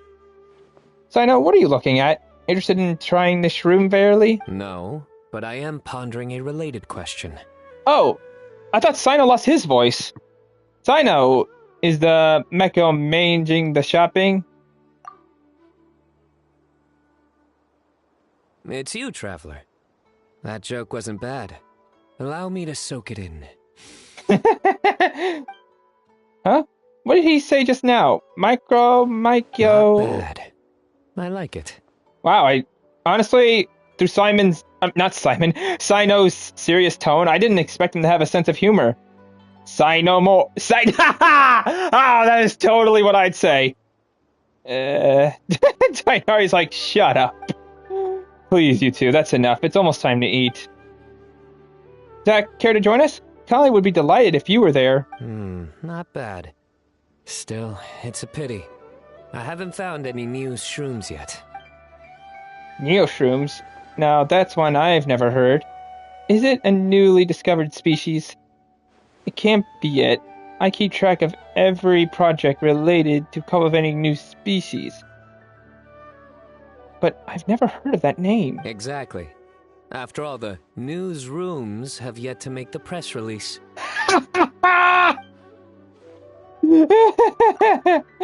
Sino, you're finishing every last drop of this soup tonight. Got that? Oh, Sino! Oh, I love him. That bastard. He's a funny bastard, and I love funny bastards. Alright. Anyone else, or is that literally it for everyone? But that can't be. That can't be right. It can't be! It shouldn't be! Anyone? No? Seriously? That's stupid. This is very stupid. Well, I guess some of them are only daily, so I guess that makes sense, unless there's a few more I need to check out. I don't see any. That's Natlan.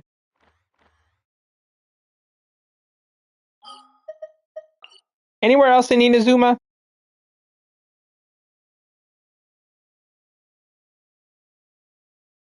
No, I guess that's it.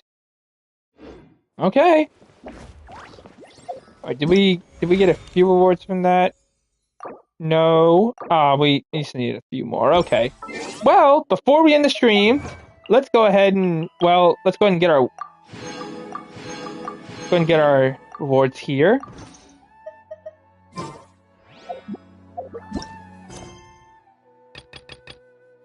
Alright. We're gonna do the quest that I didn't finish that other day next time. And oh shoot. No, go back to the go to the book! Thank you. Oh, we got a Loom of Fate! Nice! Which means we're getting a step to the wishes. Okay, so let's go to the shop. Let's oh, we have 978. Okay. That gives us 6. Okay. Alright. Let's do some wishes. Let's see how many we have in total though. 7. Okay. Alright, let's do this one. Let's see who we can get. Alright, it's a blue. It's a spear. Okay. Should have known. Alright, let's check here. It's a blue again. It's an orb. It's blue again. We got a bow. It's blue again! Are we just getting blues? We literally just got that! It's a slingshot. No, it's a bow. Game, get it right. We have 3 more, and we'll probably not get any good ones. It's blue again. Yay, a sword. Blue, I swear to God. If this is blue, I'm gonna throw... Son of a... This is stupid. This game is stupid. I am not stupid, but I beg to differ. Oh my God. Well, you can't have everything, can you? Well, guys, that's going to conclude this episode of Genshin Impact. The mission was great. It brung me to tears, and I was very hoping that character we met on the mission would have been a permanent character or something, but alas, it is not. So I hope you guys enjoyed today's stream. I'm going to probably play some other games, then come back to this game, do some missions that, just so we won't have another block in them, because some characters are important in those missions. And I'll see you guys in the next one I stream. So be sure to like, comment, and subscribe for more. And let me guys know what you guys want me to stream next. And okay, I'm going to be honest. I did say I will do this game once I finish Hitman, but Persona 5 will come out soon. I just need a right time to do it. So other than that, I'll see you guys in the next one. And good